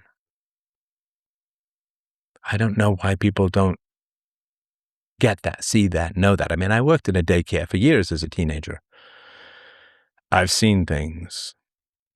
And I wrote a book called The Present, which you should, again, freedomain.com/books, you should check it out. It's a great book. And in it, there's a whole discussion with a nurse. With a nurse.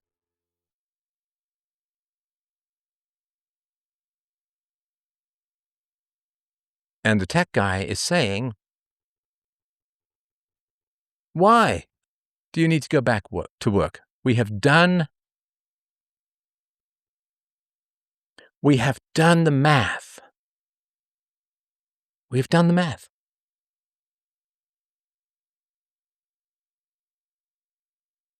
See if I can grab it here.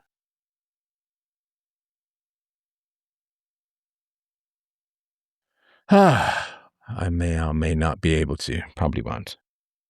It's hard to find just the right chapter.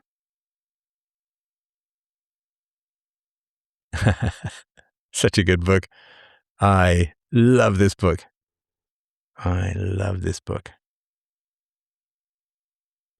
Anyway, I will,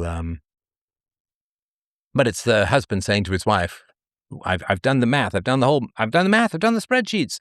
After we knock off all your expenses and your taxes, cost of childcare, you make nothing. Just stay home. Just stay home.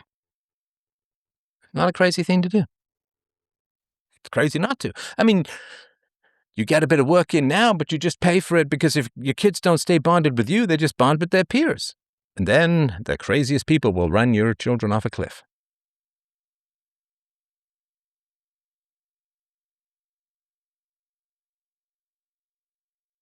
Choice for both parents to work, choice to live in an expensive area, choice to send their children to a private preschool. The choice is to dismiss, downplay, or ignore all of the warning signs. If she'd stayed home, in my view, for a near certainty, these murders would not have happened. Because she was not anxious, she was not stressed, she was not upset until she had to go back to work. All right. Thank you for your patience. Oh, caller, if you want to unmute, I'm happy to hear. What's on your mind? Hey, Steph. Hello. Great opening to a very sad case. Thank you. Long time caller, first time listener.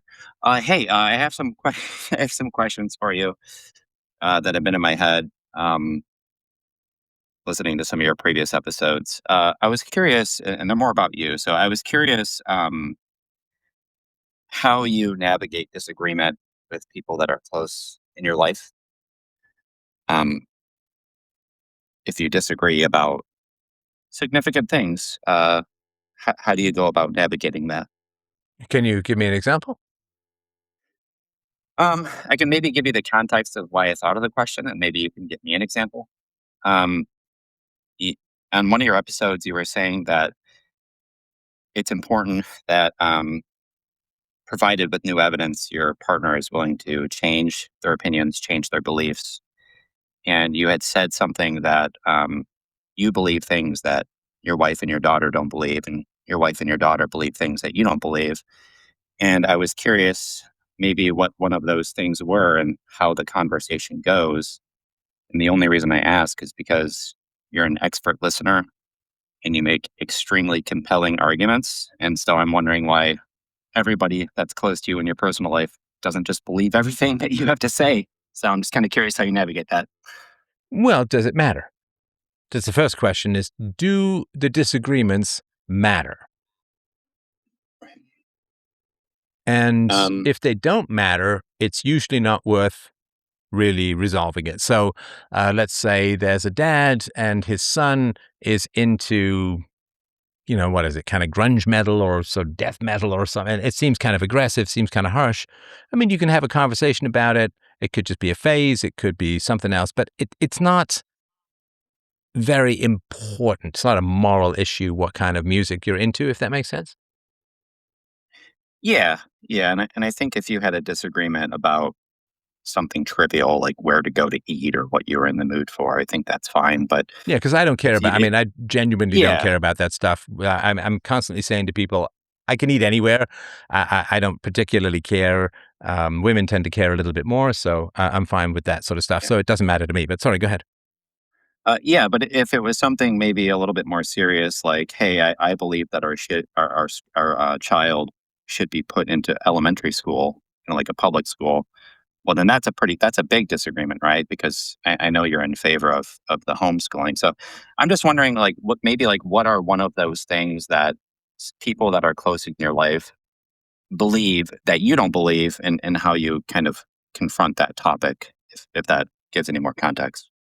Well, I mean, I'm not going to get into particular details here, but I will say that if your kids are very confident they can do something and it's not super dangerous, right? And they say, I can jump across this creek, right?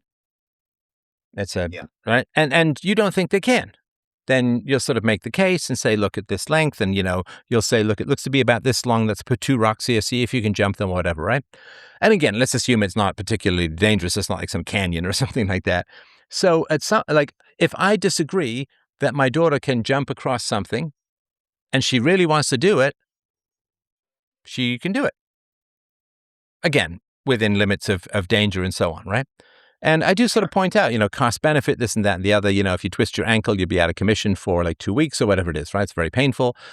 And I say, start small, build up to it and so on. But again, within limits of safety, she's welcome to disagree with me and she can try and jump across that thing. And to be fair, sometimes she's done things that I think she can't do and she can do them, right? Every parent goes through this hell escape of watching your kids look no hands on the bike right, and I did it, and my brother did it, and my friends did it, and it's different when you're a parent because you're like oh, she's got a helmet and all that, right? So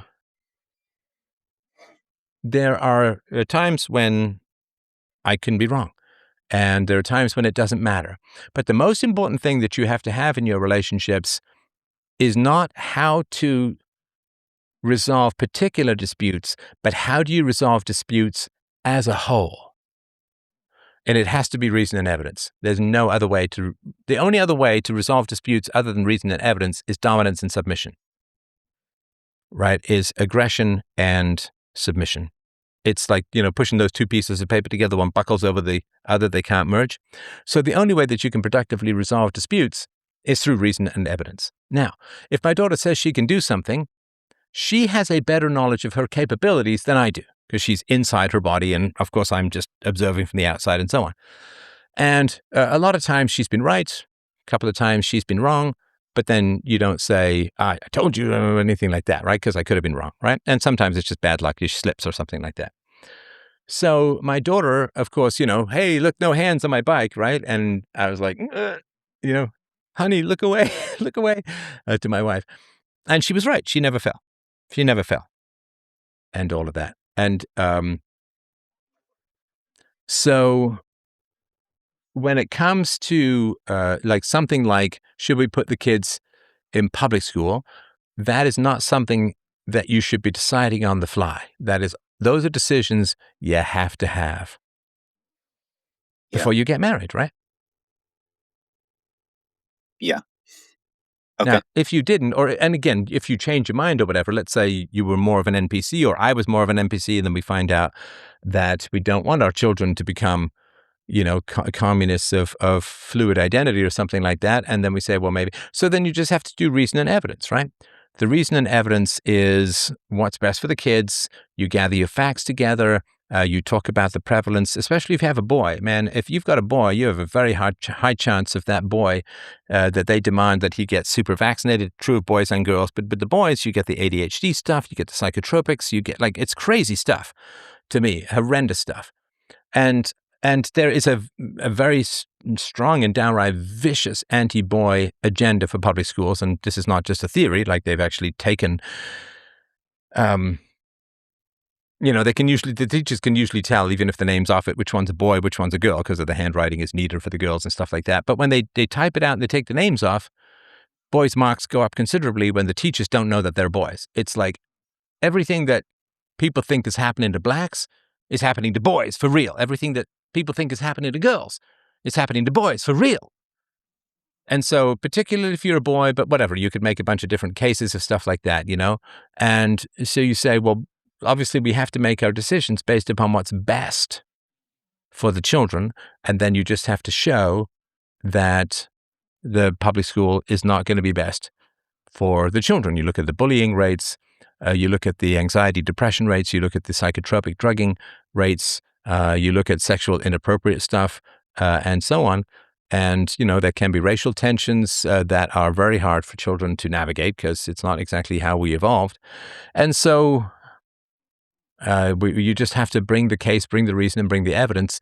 And then people just have to surrender to reason and evidence.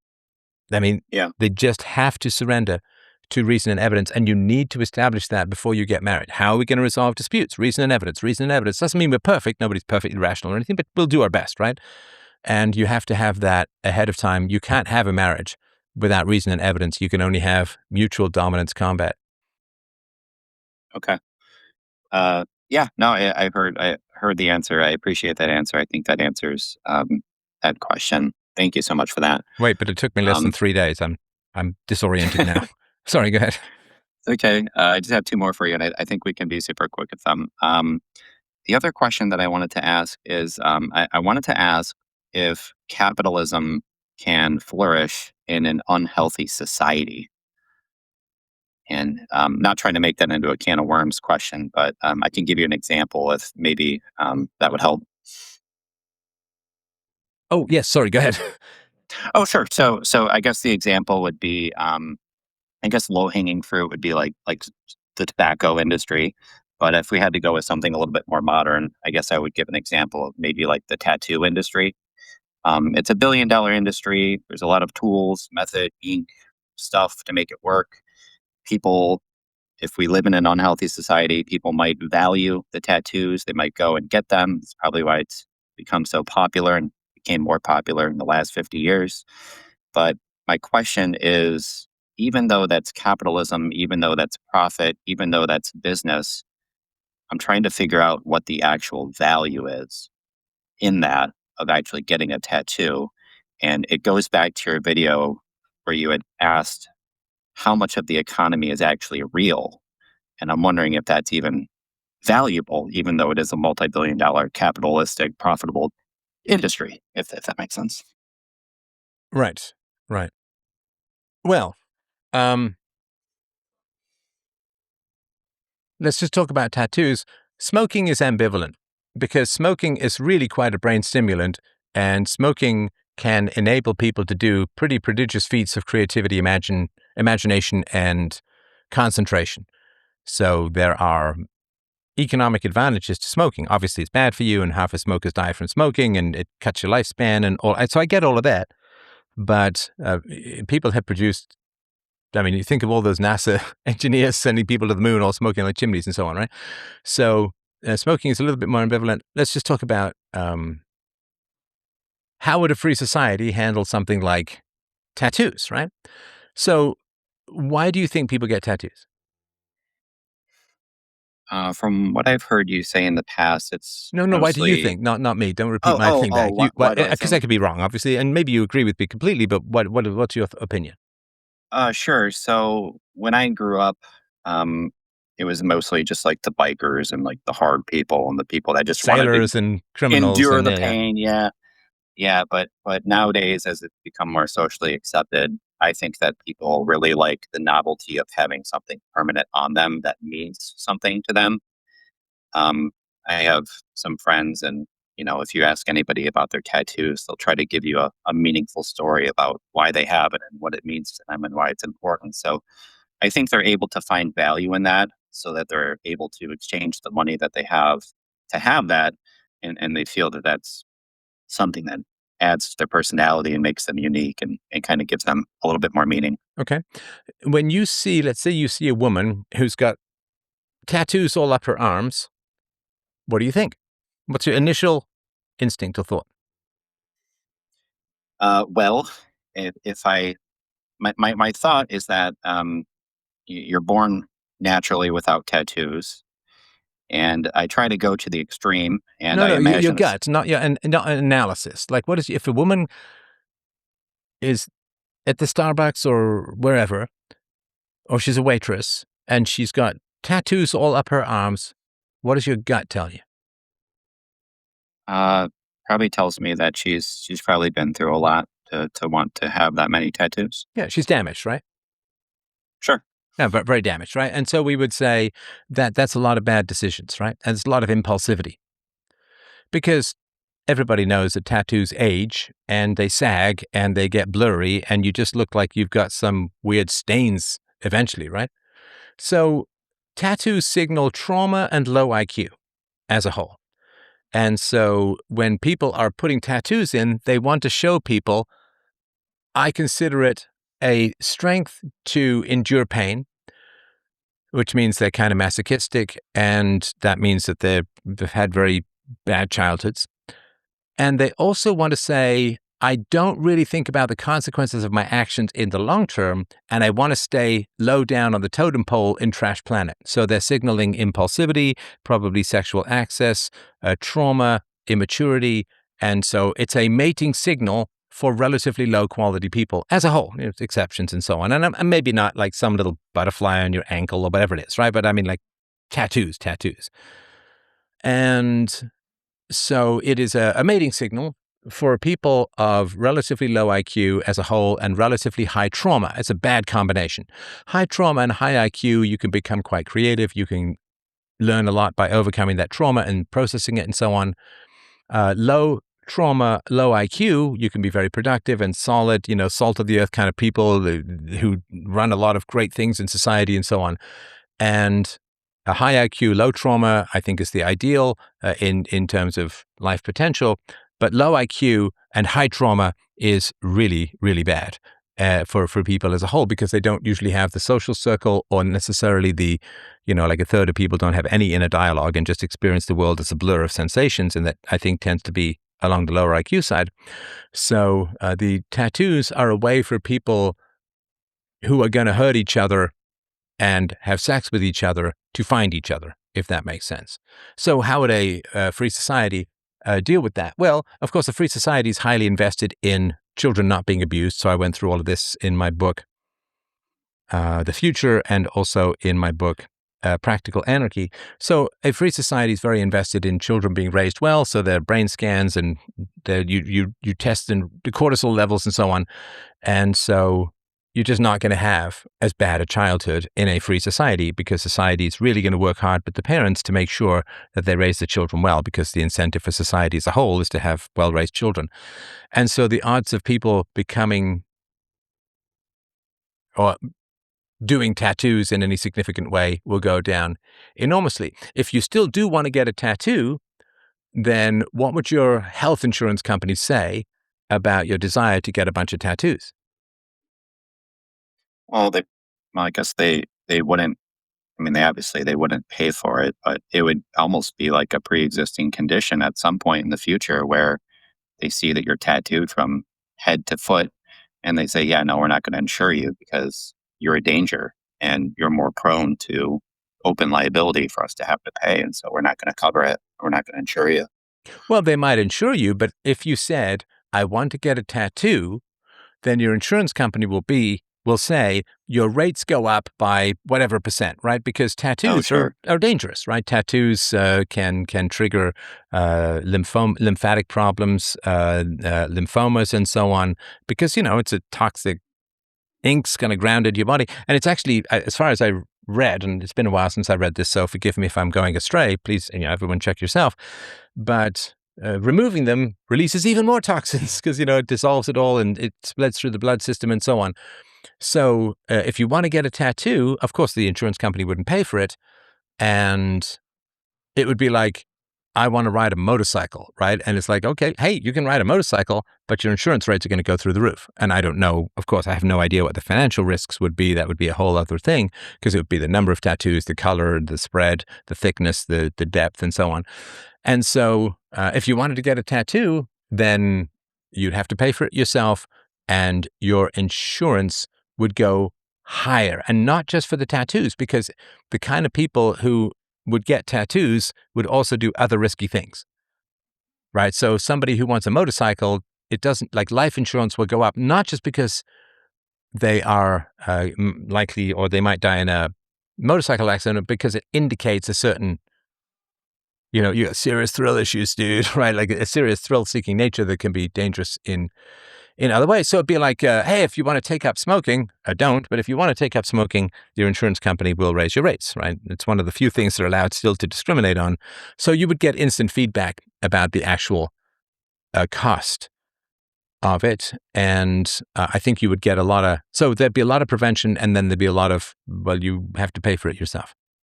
And then you have to pay for the Um, risks down the road. Sorry, go ahead. and to the original question, I mean, I guess you could have a healthy society with capitalism where there's not a lot of tattoos. You could also have an unhealthy society with capitalism where there's a tattoo parlor on every corner.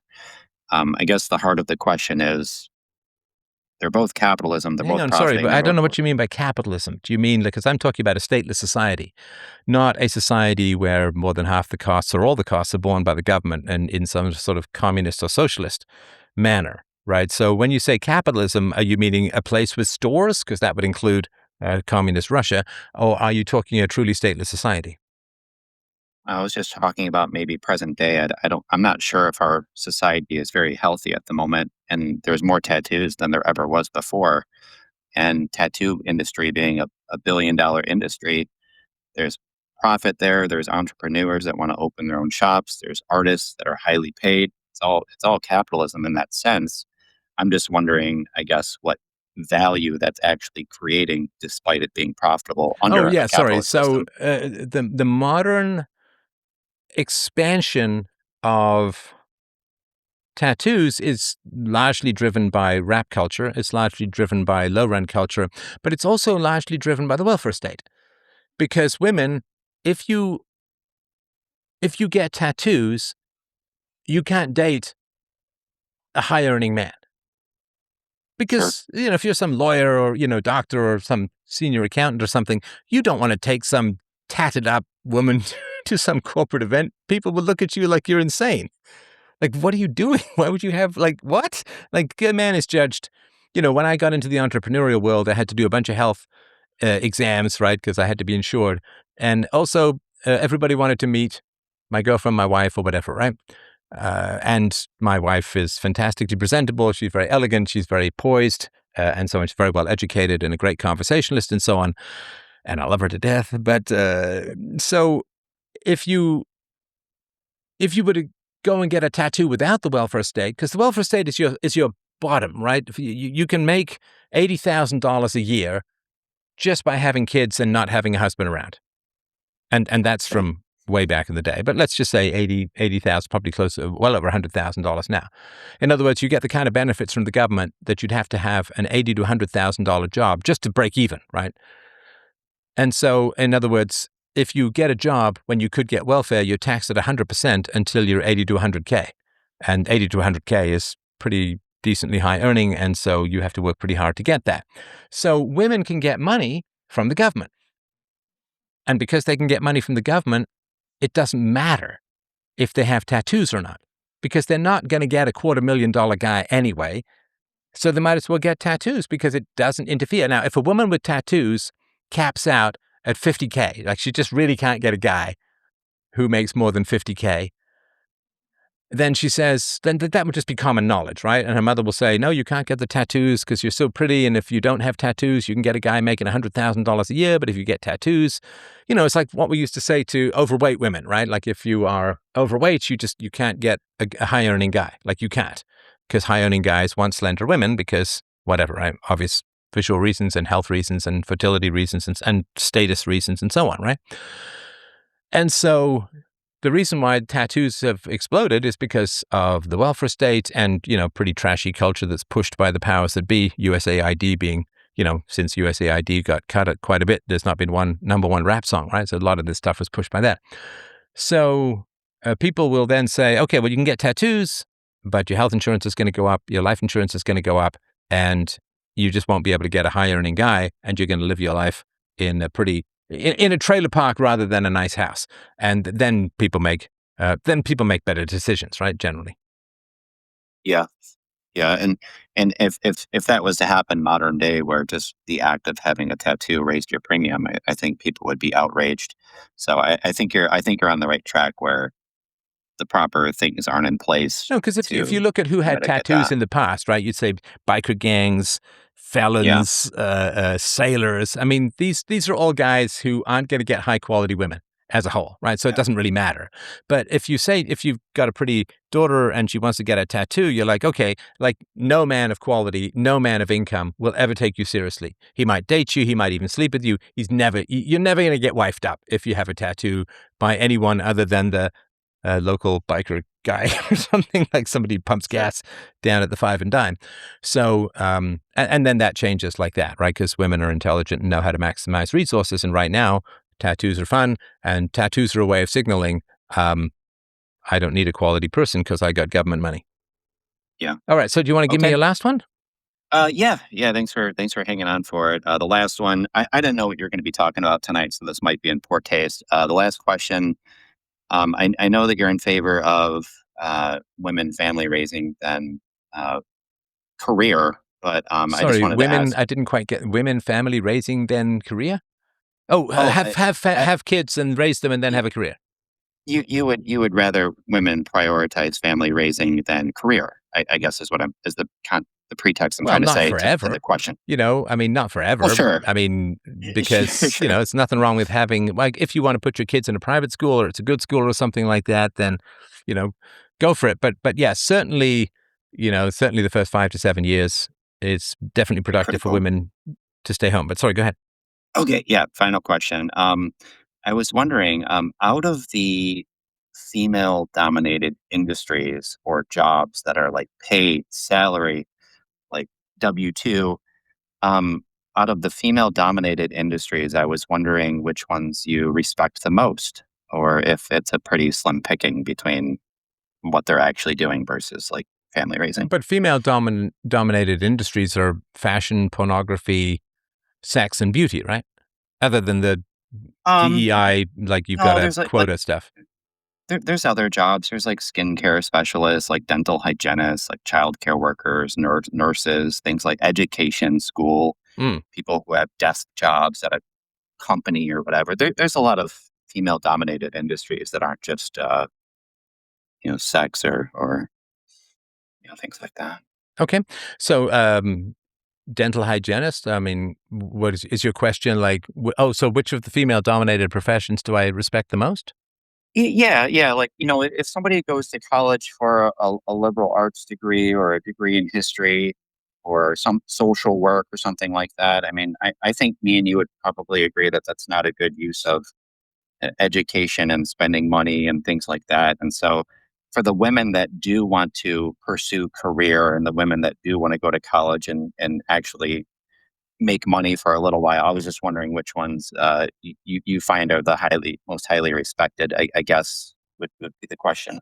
I'm not sure why that would be of interest, or I'm sorry to answer a question with a question, but I just want to make sure if I know why Oh, you're sure, asking, then I can have a better sense of how better to answer because sure, there's a lot of thoughts going on in my head that makes me yeah. not want to respond directly, which is not right or wrong. But why I would be curious about my particular perspectives on this? Um, yeah, sure. So I promise it's not like a trap question or No, anything no, like I know that. that. I'm just Um, curious. Yeah. would you agree that there's with some of your posts that you put out, there's a lot of like women that just like think that you just hate. There's a lot of people that probably just think that you dislike women so Well, much they that. don't know. They don't think that at all. It's just it's a bully club that people use when other people's perspectives make them feel bad about their own life choices, right? So if I say stay home with your kids, then women who tossed their kids into daycare and marched off to some job feel bad. And so it's not that they think I hate women. They don't think of it all. They're just the way it works psychologically, as I'm sure you know, is I say something that makes someone feel bad because of their own life choices and therefore they experience me as being, quote, mean to them or aggressing against them because the idea that I'm just telling the truth based upon reason and evidence doesn't occur to most people and certainly not to a lot of women. And so they feel bad. And in their world, the only reason you would just out of nowhere decide to make someone feel bad is because you hate them. Right. So if somebody just comes up and for no reason says to some woman, well, you're just homely. You're just short and homely and your hair is weird. Right. And which would be a mean thing to say. Right. Short and homely Yeah. and weird hair are not things that you can really control. You can control your weight and so on, but not your height. Right. So, and that woman, if you said that to her, would feel bad. And you would be doing that because of a certain hateful or cruel or hostile mindset. Does that sort of make sense so far? It does. Yeah. So in the female world, for a lot of women, not all, right? In the female world, you can be supportive or you could just make people feel bad. And the only reason you would make people feel bad is because you want to hurt them. Because you could say, you're great, or you can say you're terrible, and your great is nice, and your terrible is just mean, and it would be hateful, right? This is why hate speech comes along with female voting, right? And so they don't think I hate women, but they have a mindset which is Steph would only make someone feel bad for no reason if he hates them. And, there's a certain truth in that. Like if you just walk up to someone and you say something mean and terrible, that's kind of hateful, right? But the idea from men focus on not how does it make me feel, but is it true, right? So if I say women should stay home with their children when they're young, men are like, I wonder what the reasons for that are. Oh, well, it's breastfeeding and pair bonding and, they're not really making any money anyway after taxes and, better for the kids in the long run and breastfeed, like all of the reasons that I don't have to go over here. So men, if I say this is better than that, then men are like, well, make the case or why or whatever it is, right? But a lot of women, not all, right? But a lot of women, if I say women should stay home with their children when they're young, they get upset. It's hurtful to them because maybe they were put in daycare. Maybe that means they're going to criticize their mom, or maybe they put their kids in daycare, or they want to put their kids in daycare, or maybe their sister put her kids in daycare, like whatever. It's personal. It's not factual. It's personal. This is one of the big differences. Mm. And I'm not even criticizing women for this because sometimes it is important for things to be personal, not just factual, right? Only factual is, the kind of autistic thing, and only personal is kind of hysterical. So this is a yin yang thing, which is important, right? I mean, I've had lots of women over the course of my life say, be a little bit more sensitive to other people's feelings. And I think it's good. It's good advice and it's important and so on. But it can go too far where then you have to bite your tongue because other people might get upset. And then you lose the plot, you lose truth, and eventually you lose your society. So there's no women out there who have gone through the reasoning process and said, well, having looked at all Steph's evidence and data and his interviews and his facts and his reasons and his arguments and his citations and so on, I've gone through all of that. And my conclusion is he hates women. There's nobody who's gone through that process and thought it. What they have looked at is they say, Steph is making women feel bad, and only a hateful person would do that. It's not whether it's true or not. It is, I must be malevolent if anybody feels bad about anything that I'm doing. And then it's not an attack on me to call me hateful. It's self-defense. In other words, if some guy's running at me with a chainsaw, I shoot him in the leg. I'm not murdering him or wounding him. I'm just acting in self-defense. So they view me as making people feel bad, no facts involved, and therefore I must be hateful. And if the more women I, quote, make feel bad, then the more hateful I must be. But it's not anything to do with reason, facts, evidence, or truth. They're not thinking through anything. They're just reacting to other women's upset and closing ranks. And you can see women doing this with Lindsay Clancy and all of that. So sorry for the long explanation, but it's not because they think anything. They're just having an emotional reaction to women feeling bad, and therefore I must be hateful, or something like that. I think that makes sense because I've seen comments where people say, "Oh, you just think I'm just a baby machine, just gonna pump out kids and raise the family and stay at home and blah blah blah." And I do think that women can pursue a career. I think it's just fine. Um, what made me think of the question was when you were Okay, talking hang with. on. Oh, go ahead. So, and I'm not disagreeing with you. I just want to make sure I understand what you mean. Women can pursue a career. Do you mean like it's physically possible, or they should, or it's beneficial, or what do you mean by?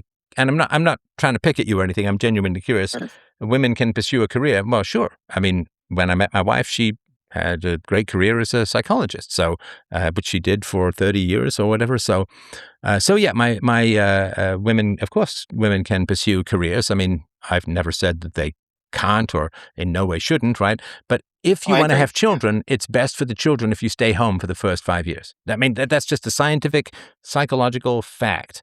And so so when you say women can pursue careers, sure. And of course, some women don't want kids. Some women are lesbians. Some women are infertile. Some women are of a temperament that they would just be really terrible mothers, and so on. And so, yeah, of course, do what you want. But in the main, as a whole, you can't have high birth rates and a lot of women pursuing careers. You can't even have sustainable birth rates and women pursuing a lot of careers because, their prime fertility years and prime pair bonding years are consumed with, post-secondary education, starting a job, travel, and then maybe settling down in their 30s where you're lucky to have one kid, maybe two, right? But you need 2.1. So if women are encouraged to have careers, and especially if they're encouraged to try to be equal to men, you can achieve equality between women and men. You just have to ban women from having children. And then you get one generation of equality, and then that's the end of your entire civilization. So there's costs and benefits. So that's my whole point. Okay. Okay. Um, okay. That's completely fair. I guess the only reason why I had that thought in my head, and maybe that wasn't the right question to ask, so sorry for asking it that way, was I remember you talking with somebody and you gave them an example of, if you have a woman and a man, they're applying for the same job, they have the same criteria, who are you going to hire?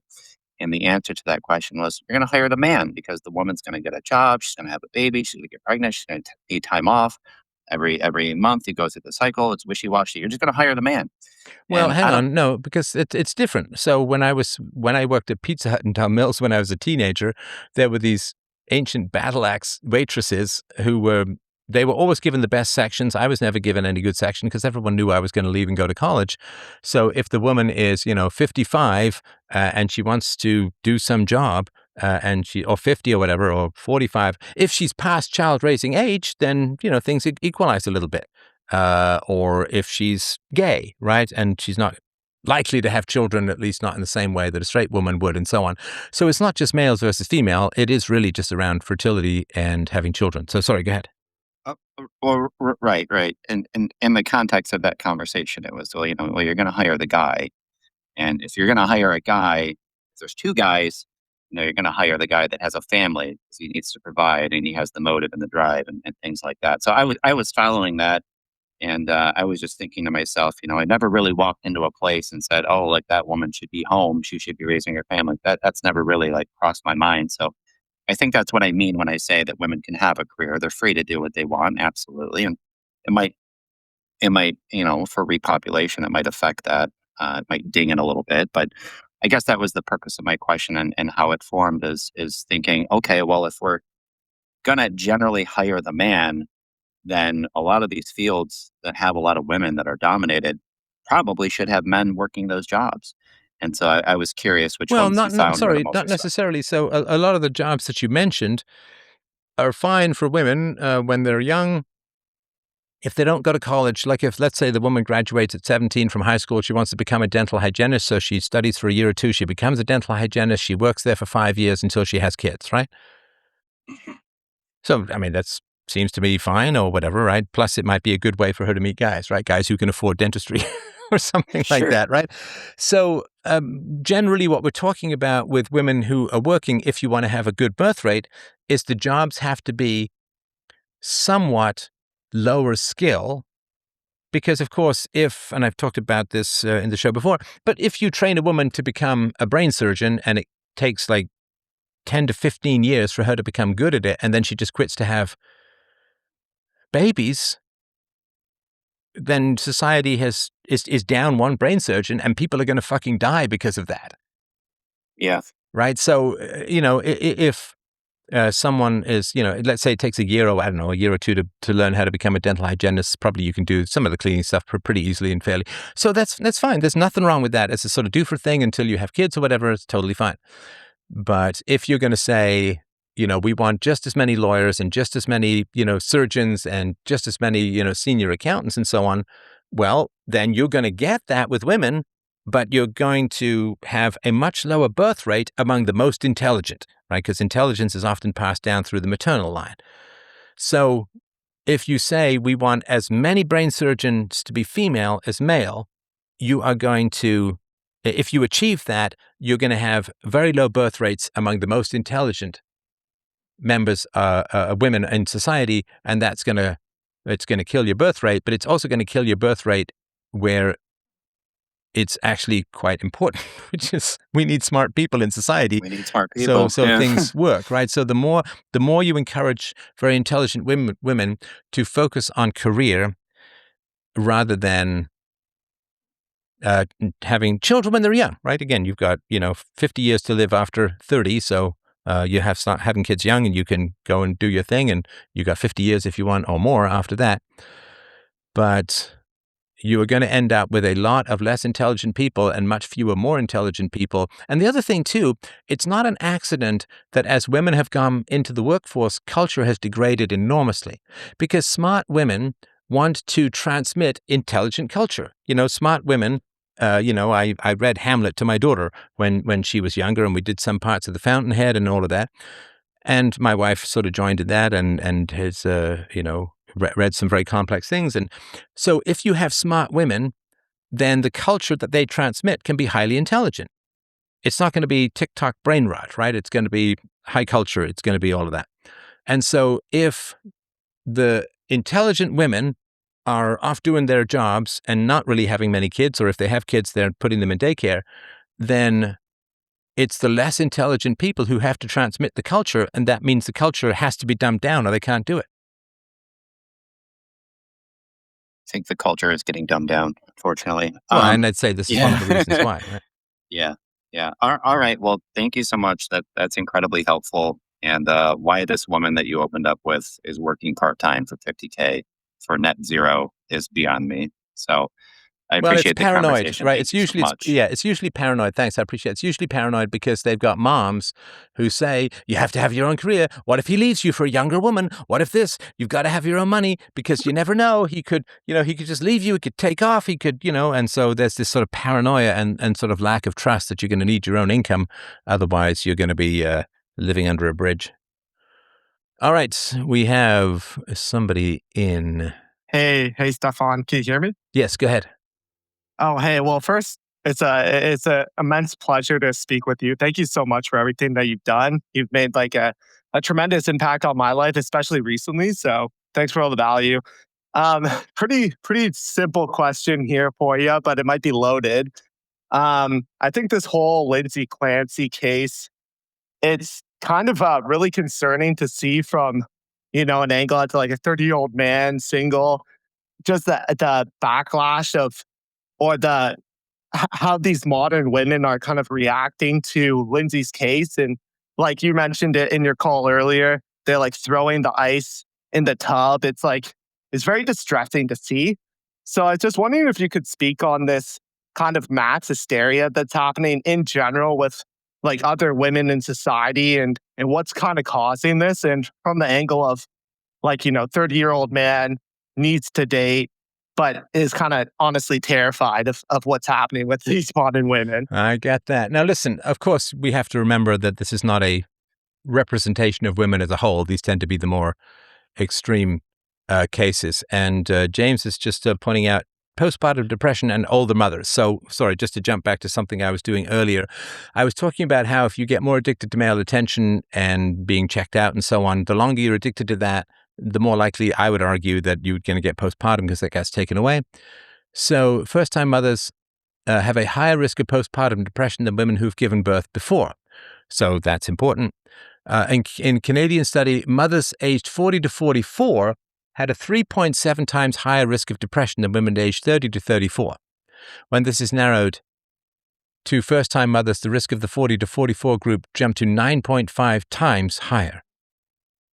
So if you are a mother for the first time and you're older, I assume you've had more positive male feedback, and then that all goes away or actually gets replaced by a negative. And so that is, I think, quite important. So look, to me, it's the astrology question, right? So when I would date, if the topic would come up, if the woman would mention psychic abilities or tarot cards or seances or Ouija boards or astrology and stuff like that, I would be, kind of blunt, right? I mean, I remember dating a woman, as I've said this before, she was like, I'm psychic. I'm like, I knew you'd say that. Anyway, so I pointed out that the amazing Randy had $1 million in Las Vegas for anyone who could prove psychic ability, and let's go down and we'll split it. It doesn't work like that, right? So somebody who claims to have magical abilities and then resists having them tested is a manipulative person with no grounding in reality, and you can't reason with someone like that, so I just wouldn't date them. In the same way I wouldn't date a woman who had a lot of debt, and I certainly wouldn't date one woman I picked up at the gym, we went for coffee, and she talked about how her ex-boyfriend had left her $17,000 of credit card debt, and I was like, okay, bye. Like, I'm not, if we were to get together, this is back when this would be about probably 50 or 60 or 70K now. I thought, if we get together, I'm not paying some ex's debt. Like, my God, this is crazy, right? So, and also just bad judgment and so on. So, you can, talk to some woman and, if she's an extreme leftist, you don't want to date her. And, one of the biggest red flags for a lot of women is being a conservative. And the biggest flag for men is for a woman is being a communist.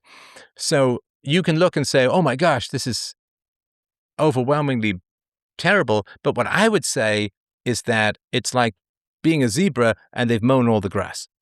So if you're a zebra and they've mown all the grass, you can see all the predators. Nobody can sneak up on you.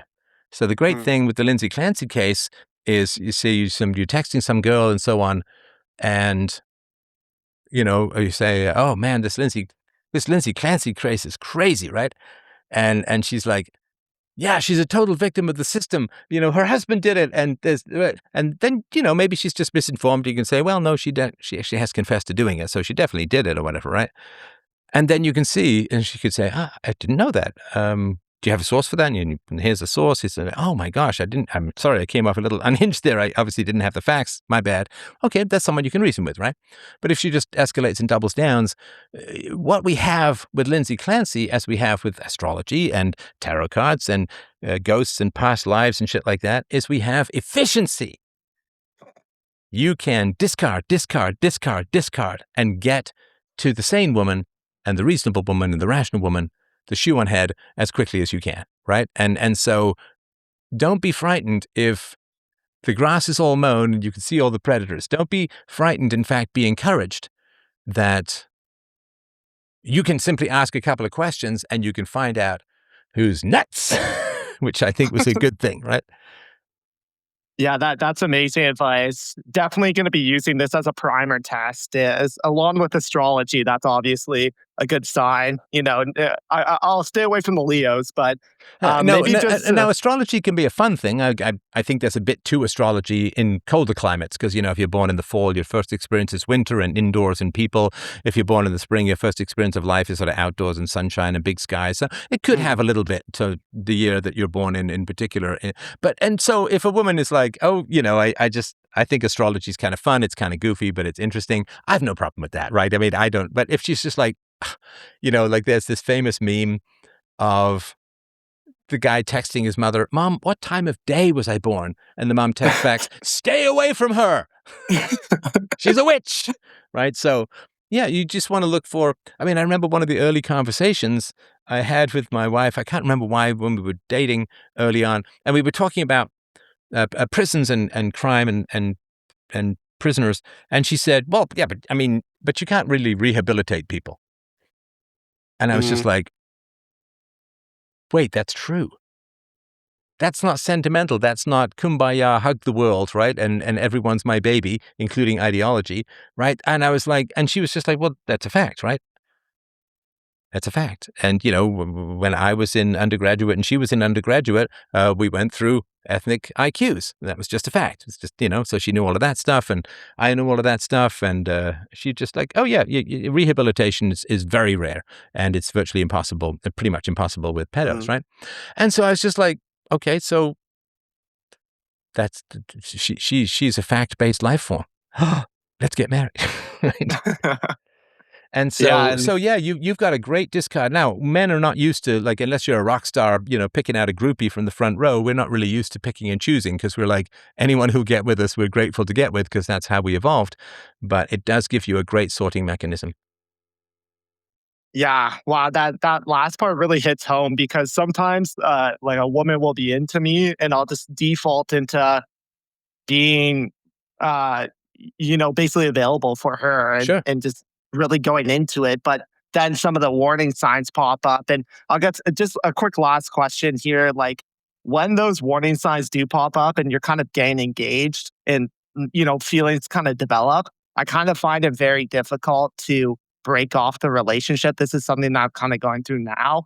And you're a man of tremendous courage. So I was wondering if you could give me some advice there on how to be courageous and be efficient, as you said, and really, be mindful, let these people go, etc. Yeah. And look, I have sympathy for people who've been subjected to a lot of propaganda. And women are a little bit more susceptible to propaganda than men are. And that's just a slight tendency and so on. So I have a lot of sympathy for women who've been subjected to a lot of propaganda. So,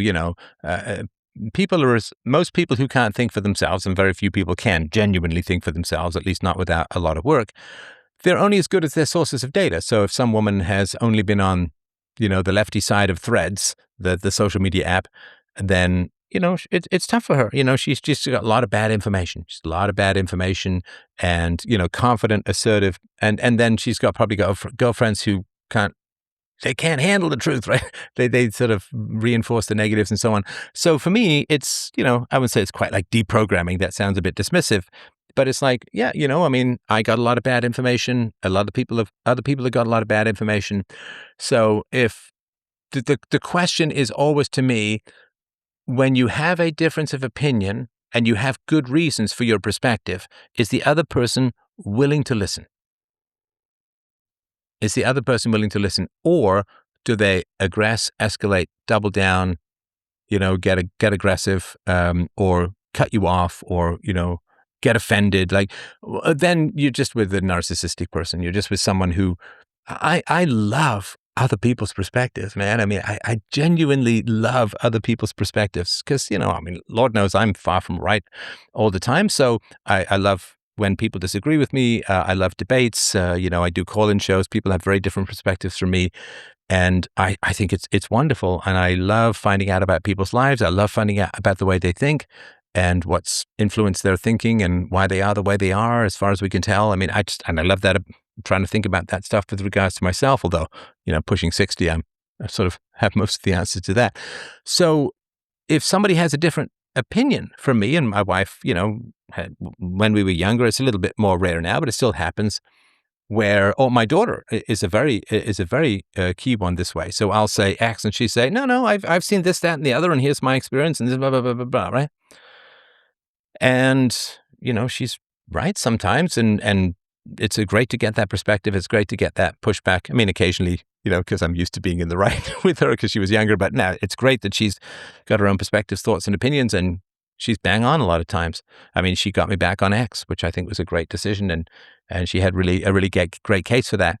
So you can't have a relationship with people that you're not curious about. You can't have relationships with people that you just want to dominate, or you just call them wrong, or you call them bad, or offensive, or well, you just hate women, and like that's just not a relationship. That's just playground bullying in taffeta gowns. So. Yeah, I mean, if people, if somebody says, well, I really think, the Clancy thing, she's a real victim, right? It's the system that failed her. Now, if somebody says about Lindsay Clancy, the system failed her, yes, for sure. I mean, you can absolutely make a case for that. That's not the only thing that happened, though. It's not like the one-dimensional, the single theory explains everything. The price of magnesium determines world history, right? The one theory that explains everything, people are kind of boring because there's no nuance and there's no curiosity and so on. So, if I was on a dating app and some woman said, I feel so bad for Lindsay Clancy, the system really failed her, I'd be like, yeah, tell me more. This and the SSRIs and her husband failed her. And it's like, oh, yeah, tell me more. I just want to find out what they're thinking and find out if they have any thoughts or if they're just repeating stuff. And, people are usually willing to listen to you if you are first willing to listen to them. This is particularly true of women. So if some woman said, the system failed Lindsay Clancy, and I was like, well, that's just not true. There's this, that, and the other. She's not going to listen to me. Women, if you listen to them, they will listen to you. And this is true not just of women, but a lot of people. I mean, you've heard me in the call-in shows, right? I can be a 2-hour call-in show. I can spend an hour and a half just listening, just asking questions, gathering information before the hammer comes down near the end. So if there's a woman who's, we need to tax the rich more. And I'm like, oh, tell me what you mean. And what do you think? And what do you mean by rich? And, just ask a whole bunch of questions. Really explore how the other person thinks, what they think, why they think it, and so on. And then if you put some perspective or opinion back and they shut you down, oh, you're not interested, then they're just rude, right? Because then they're just a rude person. They're just one-sided. They just want to yammer on about themselves and not ask the other person, says Steph, yammering on himself. But most people, if you listen to them and you say, yeah, I've also thought this, like I agree with you. Yeah, the system completely failed her for sure. I don't know that she was crazy. I don't know with this coming out in the trial. And, I think people aren't talking about the mom enough, right? Oh, and then a reasonable, polite woman will say, oh, I'm not hurt that. What do you mean? Say, well, the mom was there too. Like all of this kind of stuff, right? Like I'm a little troubled that it's just picking on the man. He may be bad. I don't know. But, they're kind of ignoring the mom. And I find that kind of interesting. And if she's just like, well, that's because the mom's fine and it's him who's at fault. Okay, then it's just a rude person who doesn't know how to have a conversation, right? So you just people can have like things that you very strongly disagree with, and you just ask them a bunch of questions, and then they might be open to a different perspective and so on. But most people go through life without really being listened to at all. They're just waiting their turn. Other people are just waiting their turn to talk. They don't really listen to at all. And it's if you really want to woo a woman, just ask her questions. Oh, how was your relationship with your mom? Or, what is the best relationship you've been in? Or did you ever have a friend betray you when you were younger? And, have you ever had a really difficult boss? And just ask questions. Man, most people, it's like it's catnip. It's an oasis in a desert of not being listened to, and you can learn a lot about someone. And after you've listened to them, they're quite likely to listen to you. Like if you go into a car dealership, they'll say, well, what are you looking for? And any good car salesman will ask, 10 or 20 minutes just asking you questions rather than, hey, you should buy this car, without asking, if that makes sense. Yeah, no, that's a lovely answer. Now I know the secret to getting women is asking them good questions. So I'm definitely gonna be using that one out there. Just keep But asking. just Yeah, just keep yeah, asking. A lot of guys are trying to, come out on a date. And it's like, just keep asking questions. With the right person, you never run out of questions to ask. And marriage is just this lifelong conversation that is just fantastic, with occasional mm. bouts of uh, lust, panic, sex, and child raising. But no, I mean, it's this long conversation. And so, just ask, and if a woman says, I'm totally on Lindsay Clancy's side, she's 100% failed by the system, I feel nothing but sympathy for her. And I'm like, hey, that's very interesting. Tell me more. That, sleep with me is always followed by 2 days of tell me more. Right? So anyway, does that make sense? Yeah, that's a lovely answer. Maybe just a quick follow up, and then you can let me go. Just when you do identify that the person that you're kind of seeing isn't the right fit for you, and it truly isn't, how do you approach that breakup and have like the courage to say it? Because basically, like, there's this girl I'm seeing. I know we're too different, but I'm kind of like terrified of telling her that I want to break up because it's like kind of sad. Well, you So should I'm be. wondering, like, Yeah, you should be terrified of her, because picky men died out throughout history. Like, most men didn't reproduce. They were like slaves or killed or like rejected, or they weren't part of the harem. So it is a perfectly natural feeling to have great fear and anxiety about breaking up with a woman, because that might be the end of your bloodline, not now, but throughout history. So I want you to understand, it's not a cowardice thing. It's not that you're failing or bad or anything like that. It's like feeling like a coward if some giant grizzly comes up in the woods, and you're like, you wet yourself. And, it's like, that's not cowardice. That's just natural fight or flight, right? So the fact that you feel anxiety about rejecting a woman is perfectly healthy. It would be kind of crazy if you didn't, because mm, throughout most of our evolution, a man will just sleep with any woman who'll say yes, and pair bond with her and raise kids with her, because mm. the picky get passed over, and so on. And so, yeah, your fear and anxiety about not continuing to see a woman, perfectly healthy, perfectly natural, and don't let it at all make you feel like there's something deficient in you. Well, that's really wonderful. I'll remember this when it comes that time, and I'll remember to have courage, and to display some virtue, as you always say. Yeah, but just because we need courage doesn't mean that we're cowards, right? So that's important. So just give me a brief rundown of why you think, or why you believe, that she's incompatible. Oh, geez. Well, I think there's a bigger picture as well. Like, I have a lot of stuff to work on. That's why listening to you and your thoughts are so insightful, because it's been a real journey for me. But maybe that's just for a different avenue than this. But um, it's tough with this current person. We met through a hobby we both enjoy, and she was very impressive at it, and that attracted me. And then we started dating, and you know, one thing led to another. But after conversations, like as you said, she's like kind of an extreme leftist, and didn't really hear my opinions on things. I can't really talk to her, and it's relatively new, but Wait, did you um, sleep together?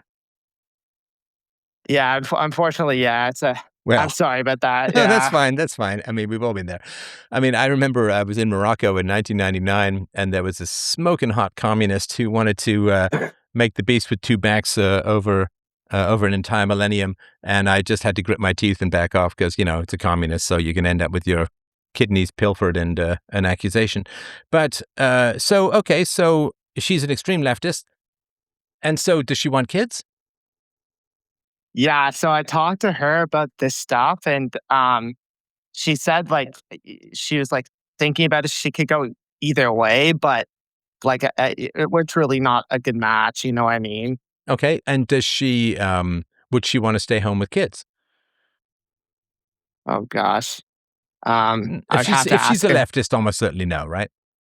Probably not. Yeah. Okay, so listen, you just have to be reasonable and to give her honest feedback. If she doesn't know that she wants to have kids, how old are you? I'm 31. Okay, and how old is she? She's older. She's a bit older. She's like 6 years older, pretty much. You're dating a 37-year-old woman and you want Yeah. kids? Well, like I didn't know her age when we met. Oh, She's very come attractive. on, bro. You Oh, thought she was jeez. 22? No, no, no, not that young. No, you're right. I You're get right. you. You're right. What You're time of right. day was she born? No, I get that. Like, of course. So you dated an older woman who's aging out of fertility and has almost no possibility of giving you children, and you want kids. Yeah, I personally do. Yes. Yeah. So then, Yeah. look, and she doesn't even know if she wants kids. If you really hit it off, maybe you could try and get one or two under the wire or whatever, right? But I mean, she's 37, so like 96% of her eggs are already dead, and you have to get to know each other, and it's tough to get to be more compatible with people who are older because they've gotten more set in their ways and so on. So I think saying it's tough. If you say to a woman, well, yeah, I would just say I'm very keen on kids. You're not sure, and I think that it's just not a great fit. And obviously you're a great person, and I had a great time, but I really do need to keep my eyes peeled for someone who's very keen to have kids because that's a very big priority for me. And I think that's a reasonable thing. You're not insulting her, you're not calling her bad, but you're pointing out that there is an incompatibility. Now, if the challenge is, of course, if she comes back and she says, no, I do want kids. You misunderstood, right? Right. Yeah. That would be challenging. It would be challenging, but it's like, no, and just say, listen, I really respect that, and I appreciate you saying that, but I do sort of remember very clearly that you said you were uncertain about it, and I want to have kids within the next couple of years, and I just don't really see that happening. Again, had a great time, and all of that, and obviously wish you the very best. But if there's a reason, see, a lot of people go kind of crazy if nobody tells them why there's an incompatibility. We just don't kind of fit or things. I think as a whole, in general, we kind of need feedback from people. Like if you kept losing jobs and you never knew why, it would make you kind of crazy, right? Oh, for sure. Yeah. Yeah, so I would say if she's 37, she doesn't even know if she wants kids yet, you kind of stick around to wait for a couple of years while she tries to figure it out, because then she's 40 and she's pretty much past the window, right? So, I would look for a woman in her mid-late 20s who wants kids, and, just establish that up front. I mean, you don't say like, hi, do you want kids, right? But, one way of asking that indirectly is to say to a woman, how was your childhood? And if she says, oh, my childhood was fantastic, it was great, I had a lot of fun, blah, blah, she's more likely to want to have kids. Or you can say, did your parents enjoy being parents? And if she says, oh, my parents loved being parents, so we had a great time, we played board games and hide and go seek, and well, okay, then she's inherited a love of family, a love of children, and it's more likely she's going to want to have kids. If, on the other hand, she's like, oh, my parents hated being parents, and my childhood was kind of miserable and lonely, then, that's, you wouldn't make the final answer to that, but that's kind of an indication. So just asking people about their lives will tell you almost everything you need to know in terms of compatibility. And if there isn't compatibility, I think it's useful to say why. So they just sit there and say, oh, so he basically just ghosted me, or he says he doesn't want to go out with me. And I don't even what did I do? What happened? And as opposed to like, well, if you tell a guy you're uncertain about having kids, then what she might be doing is she might be playing both sides of the fence, right? So if you say, do you want to have kids? She might be someone who says, well, if I say I don't want to have kids and he does want to have kids, then he's going to probably not date me. If I say I do want to have kids and he doesn't want to have kids, he's probably not going to date me. So I'm going to say, I'm open, I haven't decided, so that she plays both sides of the fence or whatever, right? But that means that that's a little bit manipulative, because she probably has a stronger opinion that she's hiding in order to try and get you to keep dating her, and that may be a bit manipulative. And again, we can say this for sympathy, but it may not be. Yeah, so I think just generally finding something that's reasonable, that is not insulting as to an incompatibility, And you're just a lefty. That doesn't really explain much to her because lefties don't think they're lefties; they just think they're normal, right? It's like saying, "Well, Yeah. you're a biped and a hairless ape," and it's like, "Well, yeah, I know that. That's what human beings are." So, I would think something like that. Okay. Well, thank you so much, Stefan. I'll let you go now. I'll keep all this stuff in mind, and when I work my wonders, I find a virtuous girl, and I marry her. I'll send you the wedding card. I appreciate that. Thank you so much. And I'm sorry, Scott, but it's been a long old show. And so I'll stop here. But you're, of course, welcome to come by Friday night for Friday Night Live. Lots of love from up here. freedomain.com/donate to help out the show. I really would appreciate it. Summer's a lean time, man. Summer's a lean time. And Daddy's got bills to pay. So if you could help out freedomain.com/donate, I'd really appreciate that. You can join the great community at subscribestar.com/freedomain or freedomain.locals.com. You get access to hundreds of great premium podcasts and quite a few great AIs that are really developed and fine-tuned with what it is that I talk about. Shop.freedomain.com for your tasty merch like this gorgeous hat. And don't forget, of course, Word War Debate to sign up for the 12th of September. And I'm looking to go into Vegas in November, but I'll keep you posted about all of that. I'll be opening for Celine Dion. I won't be doing that at all, but it's kind of fun to think about. All right. Lots of love, my friends. Thank you so much for a great evening's conversation. We'll talk soon.